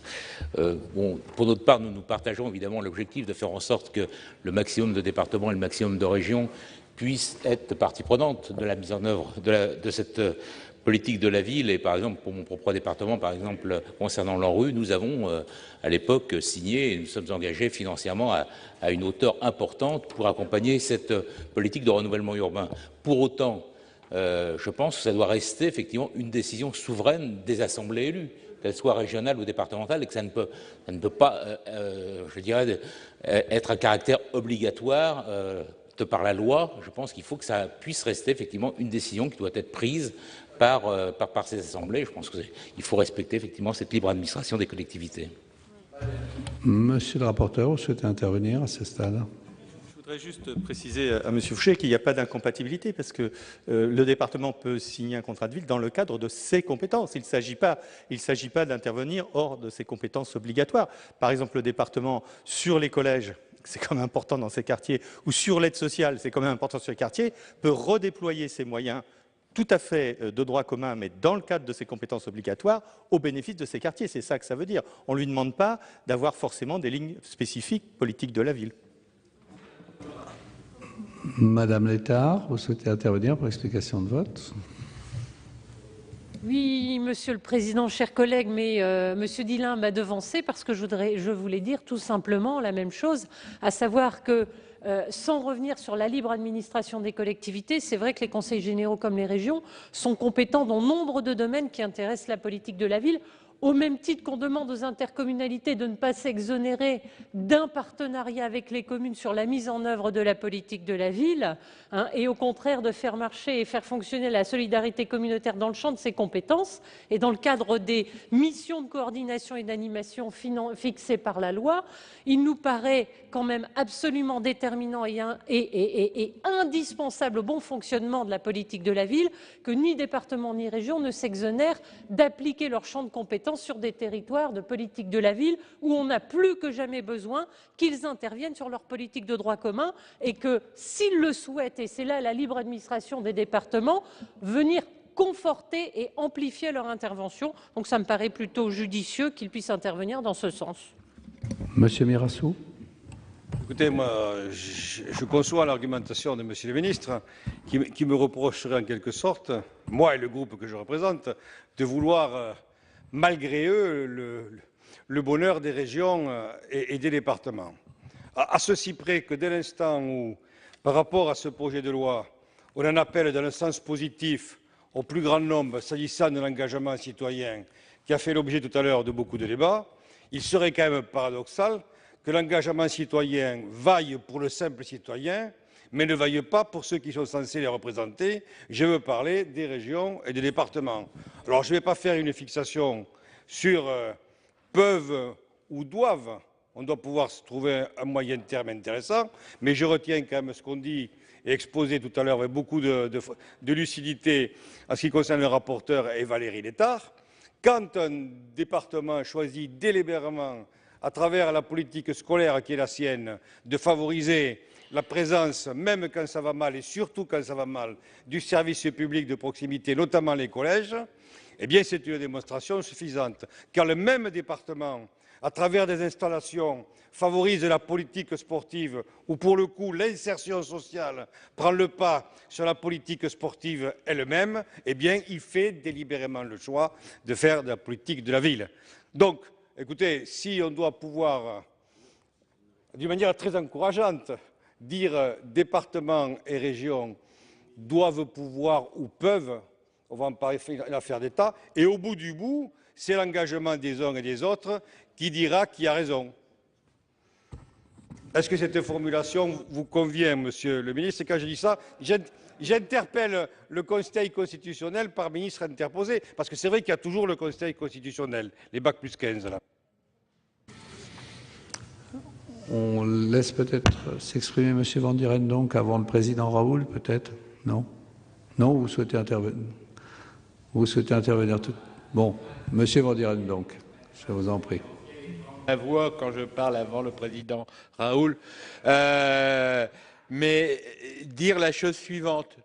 Quand il s'est agi dans la génération précédente de l'ANRU de demander 1 euro à la région Nord-Pas-de-Calais à chaque fois que ANRU et État en mettaient 3, je vous assure qu'il n'y a personne à l'État, à n'importe quel étage, qui est venu me parler du principe de la libre administration.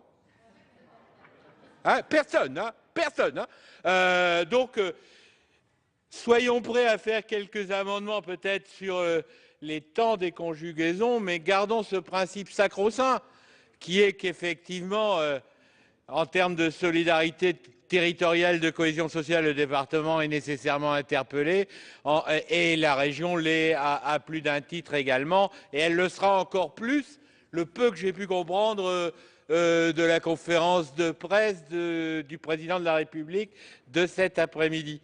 Donc, plus le contrat est multilatéral, plus les gens mobilisent et adaptent leurs droits communs, plus cette politique a des chances véritablement de marquer des points. Bien, monsieur le président Raoul, si vous voulez bien vous exprimer. Je voudrais simplement intervenir suite à la déclaration de monsieur le ministre. Vous venez de dire, monsieur le ministre, que 10% des crédits européens des fonds FSE seraient affectés à la politique de la ville. J'ai bien compris, aux quartiers prioritaires, etc. C'était un des critères d'utilisation de ces fonds. Mais si j'ai bien compris aussi, la logique qui est en train de s'instaurer en tous les cas, une revendication de la part des régions de gérer ces fonds. Alors comment ces contrats de ville ne seraient pas signés en même temps qu'on utiliserait les fonds européens qui seraient gérés par les régions? Là, il y a quelque chose, je veux bien toutes les subtilités constitutionnelles qu'on veut, mais dans la formulation de notre collègue Jean-Jacques Mirassou, si on mettait « peuvent être signés » dans la mesure où il y aurait des... Alors, le doivent, c'est vrai que pose un problème. Je suis d'accord, on ne peut pas contraindre au niveau des collectivités, mais quand même, dans la mesure où les régions revendiquent la gestion des fonds européens, ils doivent s'impliquer dans les contrats de ville. Bien, Monsieur le ministre, si vous souhaitez compléter. Ce débat est compliqué. Je partage totalement l'avis du président Raoult, de M. Mirassou, de M. Van Dierendonck. Bien entendu, c'est pour ça que je vous dis que j'ai signé ces conventions, et y compris sur le fait que je pense que toutes les régions et tous les départements, puisqu'on en est actuellement plutôt à un tiers des départements, un tiers des régions qui signent les contrats urbains de cohésion sociale, c'est à peu près le pourcentage, je pense que tous doivent s'engager, toutes les collectivités, et sur leurs compétences d'ailleurs. Dans la convention que j'ai signée avec l'Association des départements de France, on s'est fixé 2 objectifs plus particuliers, mais qui dépendent de la compétence des départements, à savoir le soutien et l'accompagnement des familles monoparentales, et un sujet qui n'est rarement, voire jamais abordé pour les quartiers populaires, à savoir la question des retraités. Nous n'avons eu aucun programme spécifique actuellement, ni nationalement, ni même localement, vis-à-vis des retraités des quartiers populaires, alors que nous sommes sur des quartiers qui sont débordants de jeunesse, mais qui vieillissent en même temps. Voilà. Mais néanmoins, je ne peux qu'en appeler qu'à la sagesse de cette noble maison, qui par ailleurs est la représentation aussi des collectivités territoriales. La Constitution, de mon point de vue, du point de vue du gouvernement, ne permet pas d'obliger un département ou une région à signer un contrat de ville, même si je pense que tous doivent le faire. Voilà. Bien, je vais donc mettre aux voix cet amendement 39 rectifié bis, qui est pour.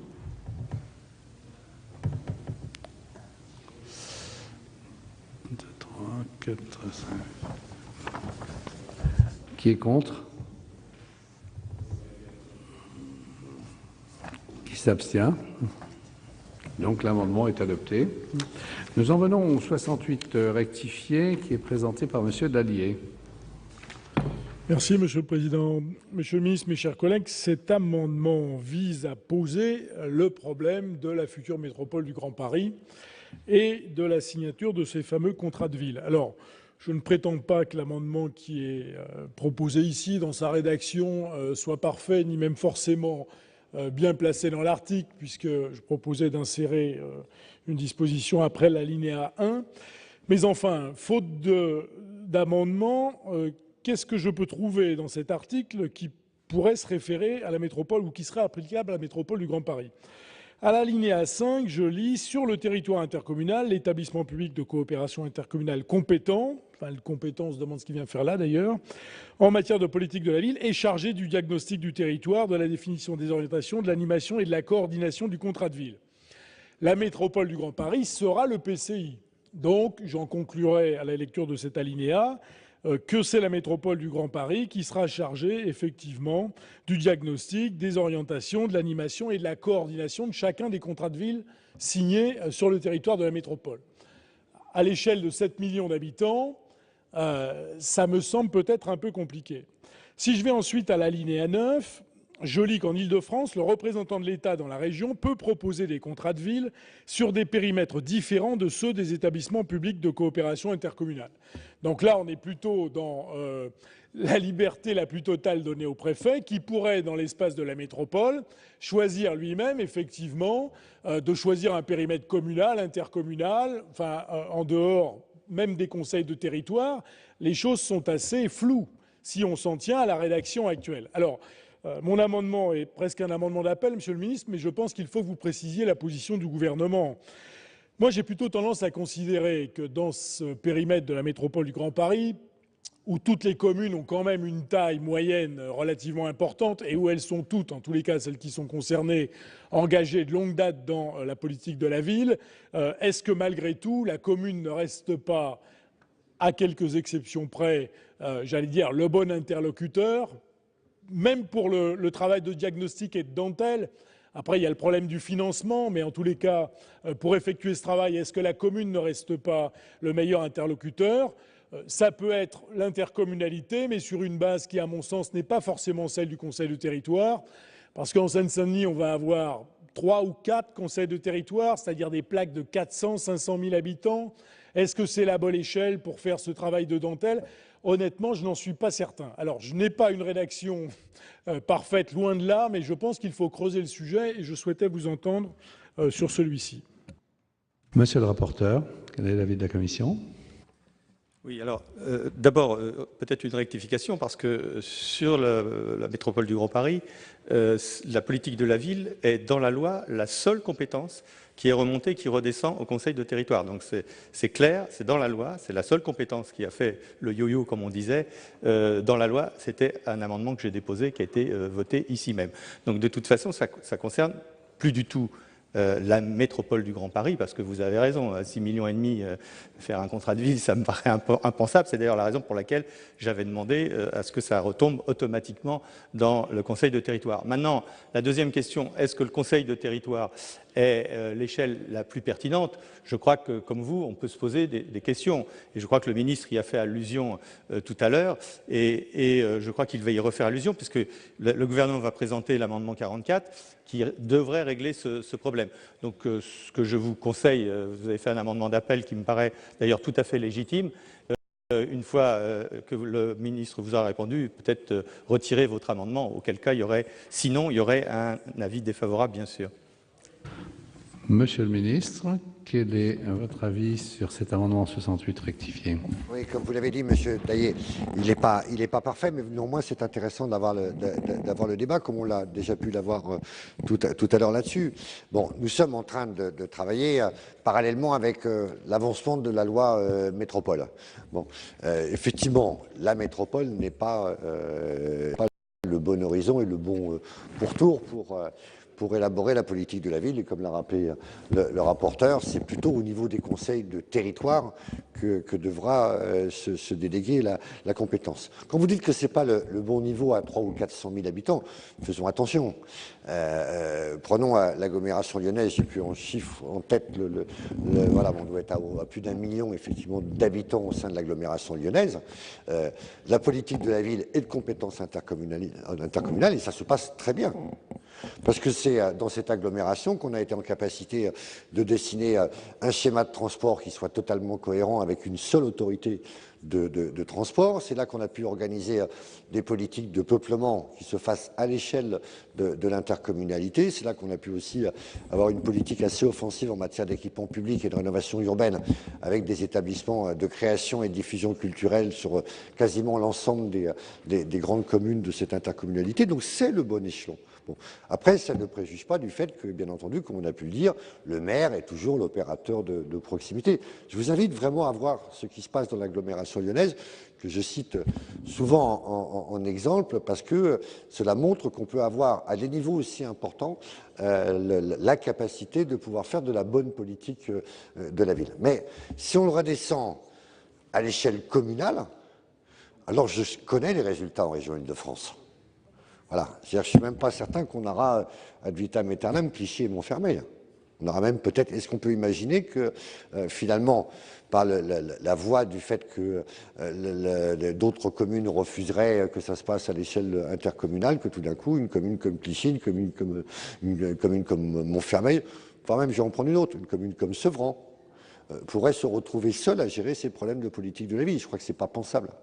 Voilà. Donc, moi, je pense qu'il faut qu'on en reste à la proposition actuelle, que là où il y a des métropoles qui sont dans la loi, et donc je pense tout particulièrement à la région Île-de-France ou à celle de Marseille, on en reste au conseil de territoire, mais que néanmoins le préfet puisse choisir, parce qu'il peut y avoir des spécificités. Il peut y avoir des spécificités qui permettent aux préfets, et en général les préfets ne le font pas d'autorité, ils le font en collaboration avec les élus, de choisir des périmètres qui soient un peu différents ou totalement différents en tenant compte des contraintes physiques, voire même des contraintes politiques, ce qui peut arriver dans nos collectivités, quoi. Monsieur Dallier, pour explication de vote. Monsieur le Président, Monsieur le Ministre. Monsieur le Ministre, votre comparaison entre le Conseil de territoire à 3, 4 ou 500 000 habitants dans le Grand Paris et la métropole de Lyon ne vaut pas. Elle n'est pas pertinente.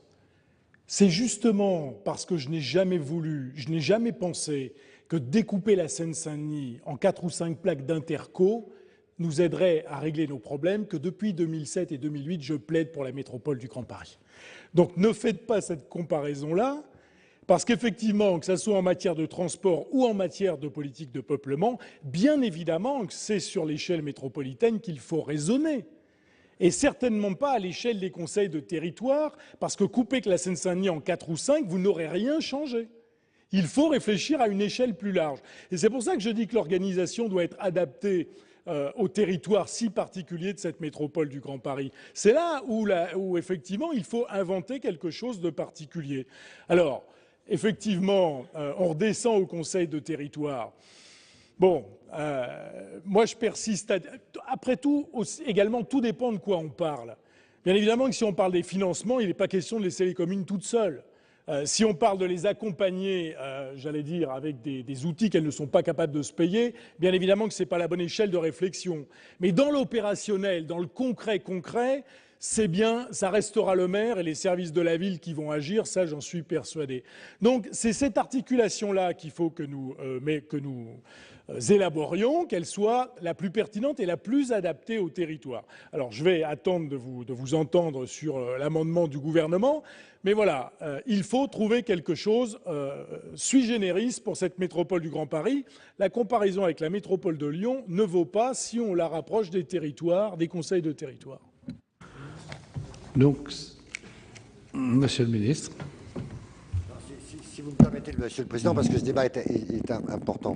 Moi, je vais vous comparer le cas de figure dont vous parliez avec celui de la métropole, en parlant de la taille, puisque vous avez expliqué à un moment qu'à 400 000 habitants, ce n'était pas possible.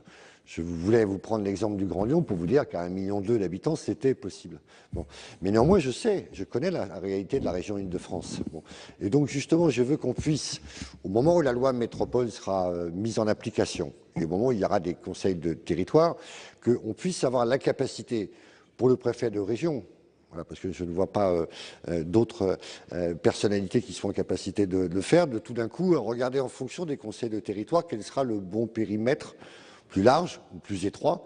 Et dans l'amendement que je présenterai tout à l'heure, il en est de même pour Marseille, où on sait que la mise en place de la métropole est quelque chose de compliqué, que l'unité en plus entre la ville de Marseille, le secteur d'Aix, le bassin de Fos et l'unité n'est encore moins visible que dans la région Île-de-France, et que cette métropole est à construire dans les têtes, politiquement, bon, on ne soit pas freiné. Bon, et que par ailleurs, au regard de ce qui se passe à Marseille, on a de tels problèmes sur la ville de Marseille qu'on sera peut-être obligé de concentrer à un moment sur des points plus précis physiquement de la ville de Marseille. Donc c'est pour se laisser cette souplesse que j'ai introduit cet amendement, pour que le préfet de région puisse, au regard de la loi, de son application, des périmètres de conseil de territoire, pour vous dire, moi, j'avais pensé à un moment que les bons périmètres pourraient être ceux des CDT en région Île-de-France. Bon, parce que dans les CDT, il y avait la construction collective d'un bassin de vie entre des intercommunalités, voire même des communes, qui se regroupaient et qui se dotaient d'un projet commun. Et c'est ça qui me semblait le plus important. Bon. Mais il y a eu la loi métropole et le périmètre des CDT ne sera pas forcément celui des conseils de territoire. Voilà. Bon. Et donc c'est pour ça que je veux qu'en l'état actuel, on puisse laisser au préfet de la région Île-de-France la souplesse nécessaire pour pouvoir, en fonction des situations qu'il connaît, voilà, pouvoir déterminer des périmètres cohérents et pertinents de politique de la ville, qui ne soient pas des périmètres microscopiques, mais qui soient à l'échelle de ce que nous allons faire dans d'autres intercommunalités hors de la région Île-de-France, où vous avez grosso modo un bassin de vie avec un ou plusieurs centres. Vous pouvez avoir des bassins de vie multipolaires, où on puisse avoir un périmètre cohérent pour faire du désenclavement, pour faire du développement économique ou pour faire des politiques de peuplement. Voilà l'idée. Bon. C'est vrai que vous pourriez considérer qu'on laisse une sorte de chèque en blanc au préfet. Bon. Néanmoins, dans la réalité des choses, on sait que le préfet de région, quel qu'il soit d'ailleurs, quelle que soit sa personnalité, a toujours à cœur de trouver les bons périmètres en lien avec les élus. Moi, ce que je veux, c'est qu'on se garde cette souplesse de façon à ce que tout d'un coup, on n'exclue pas une commune qu'on ne se retrouve pas dans une situation d'un bassin de vie, d'un conseil des territoires qui ne soit pas cohérent avec les bassins de vie, qui empêcherait d'avoir une politique de la ville qui soit la plus harmonieuse et la plus solide possible, quoi. Il m'a semblé comprendre que vous formuliez un retrait, Monsieur Dallier. Oui, bien, merci. L'amendement 68 rectifié est retiré. Nous passons à deux amendements faisant l'objet d'une discussion commune. Tout d'abord, l'amendement 31 présenté par Madame Létard. Oui, Monsieur le Président, Monsieur le Ministre, chers collègues, comme cela a déjà été rappelé, l'article 5 prévoit les modalités de mise en œuvre de la politique de la ville par des contrats de ville conclus à l'échelle intercommunale. Les signataires de ces contrats sont d'une part l'État et ses établissements publics, d'autre part les communes et EPCI à fiscalité propre concernés. L'amendement que je vous propose est assez simple. Il prévoit que le contrat de ville s'appuie sur un projet territorial de cohésion.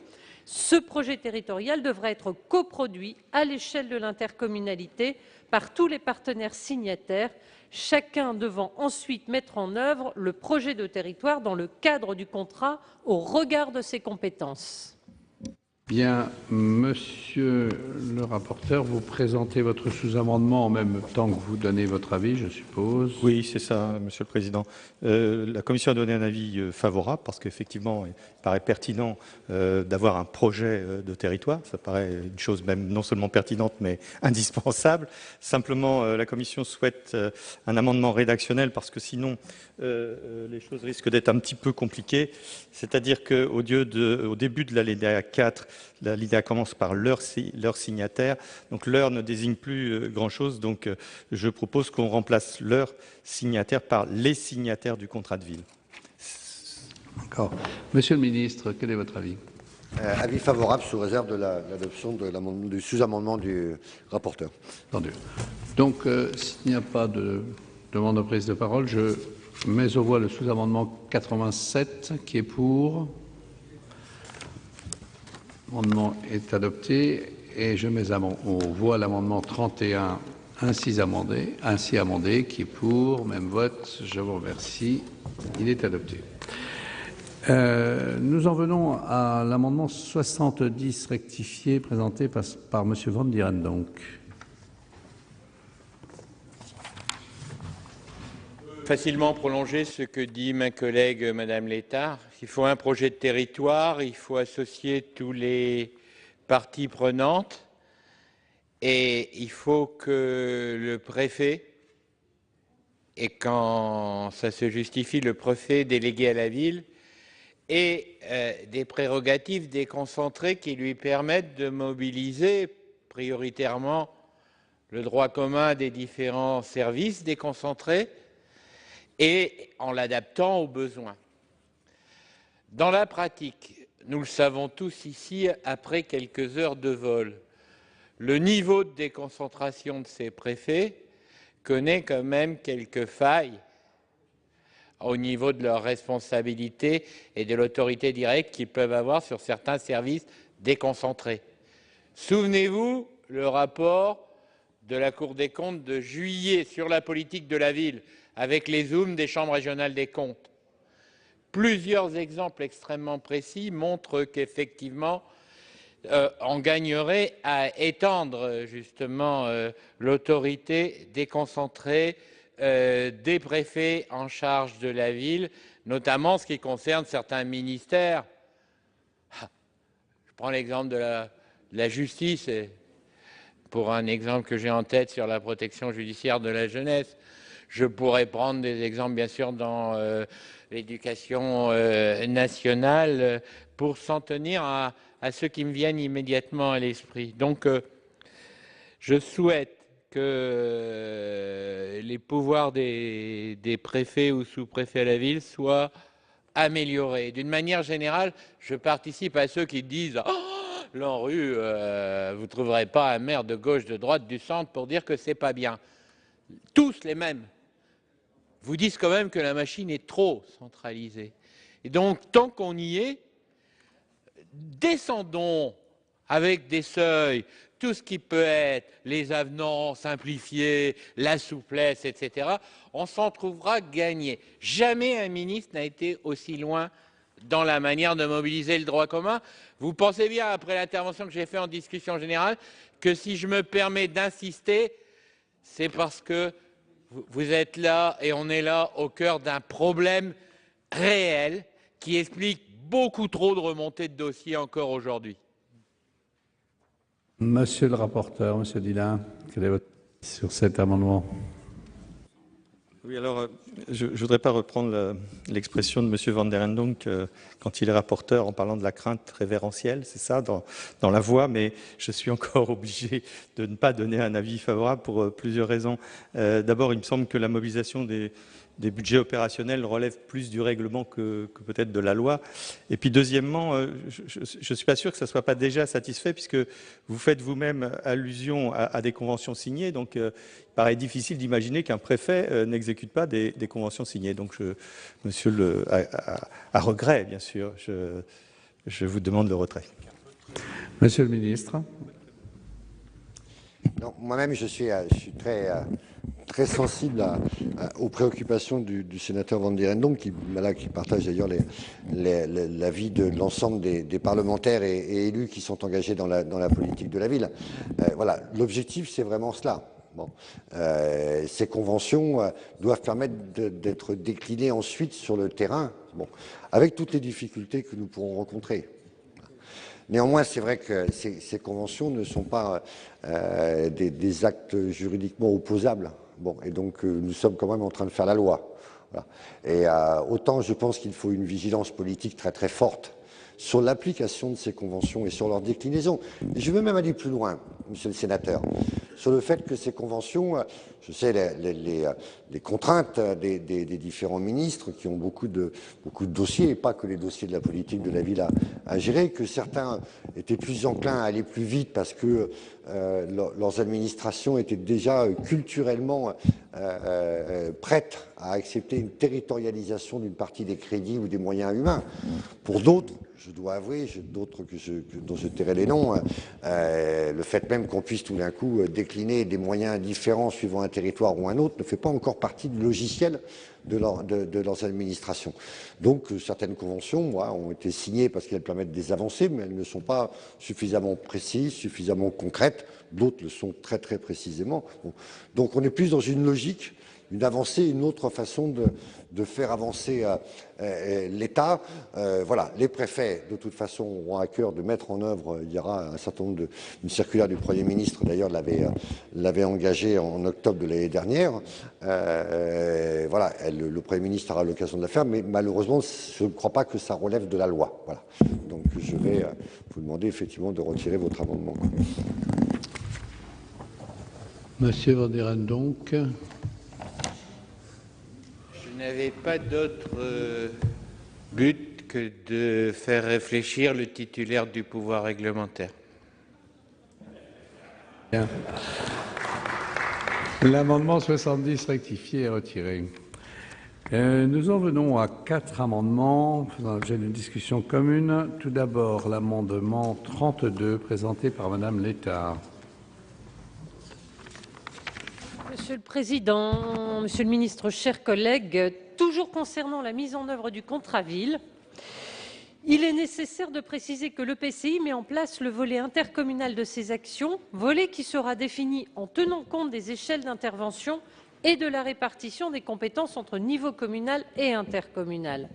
En effet, si la commune reste évidemment le territoire d'action privilégié dans la proximité, il n'en est pas moins nécessaire que l'intercommunalité puisse agir conjointement à la fois sur des actions concernant plusieurs quartiers prioritaires, mais aussi sur des publics prioritaires.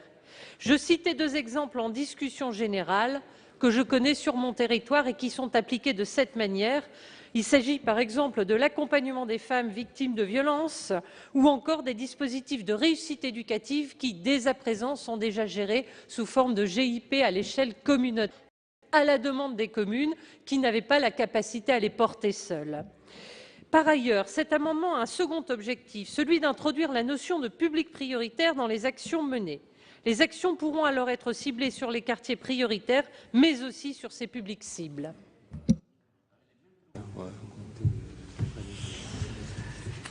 Bien, nous passons à l'amendement 88, présenté par M. Dinin, au nom de la Commission des affaires économiques. Merci, Monsieur le Président. Oui, effectivement, l'alinéa 5, parlant des EPCI, dit qu'ils sont compétents, des EPCI compétents en matière de politique de la ville et chargés du diagnostic du territoire, de la définition des orientations, de l'animation et de la coordination des contrats de ville, mais il ne parle pas de l'action que peut faire effectivement un EPCI dans le champ de ses compétences ou dans des champs de portée intercommunale. Donc cet amendement a pour but de préciser que effectivement l'EPCI peut aussi mettre en œuvre des actions relevant de ses compétences et celles de portée intercommunale, ce qui va de soi, mais qui vaut mieux le dire. Du coup, je demanderai aux autres amendements de se rallier, aux autres auteurs des amendements de se rallier à mon amendement qui, je pense, les satisfait. Bien, Monsieur Bécaud, pour l'amendement numéro 6. Oui, Monsieur le Président, Monsieur le Ministre. En effet, il contribue donc compléter cet alinéa à l'article 5, l'alinéa 5, par une phrase ainsi rédigée. Il contribue par ses compétences à la mise en œuvre des actions définies par le contrat de ville. L'établissement public de coopération, c'est ce que vous dites à l'instant, monsieur le rapporteur intercommunal, met lui-même en œuvre des actions définies par le contrat de ville, mais les communes participent à l'élaboration de ce contrat, à la définition des orientations ainsi qu'à la co-animation du contrat de ville. L'objet de cet amendement est donc de prévoir l'articulation entre le PCI et les communes.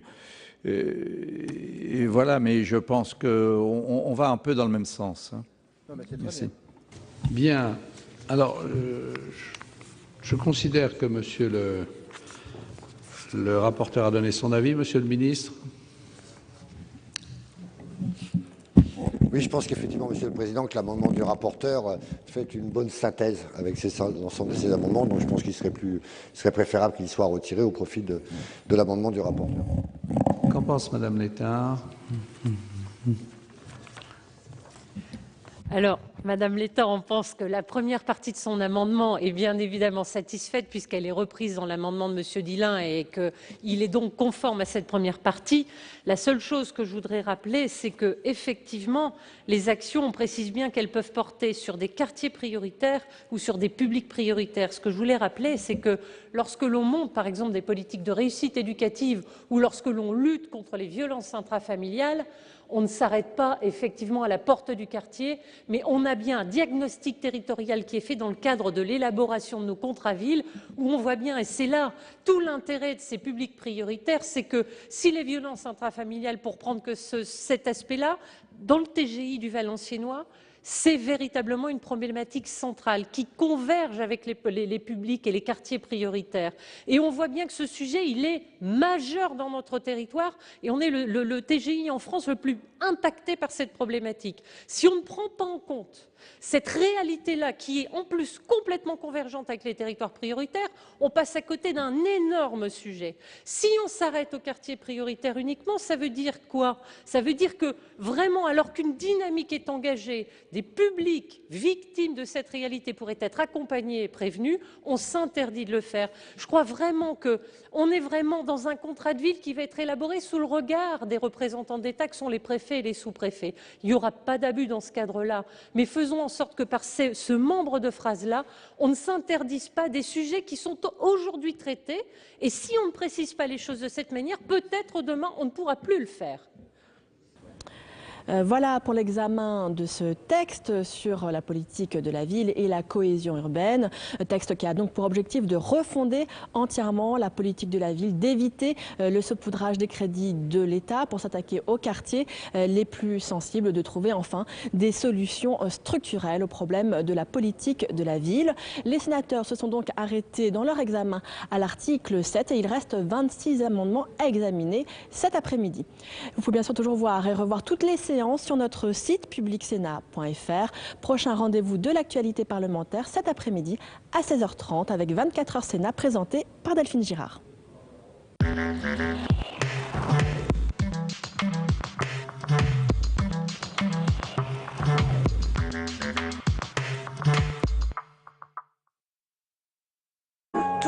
novateur en matière de communication. Nicolas Sarkozy a beau se tenir officiellement hors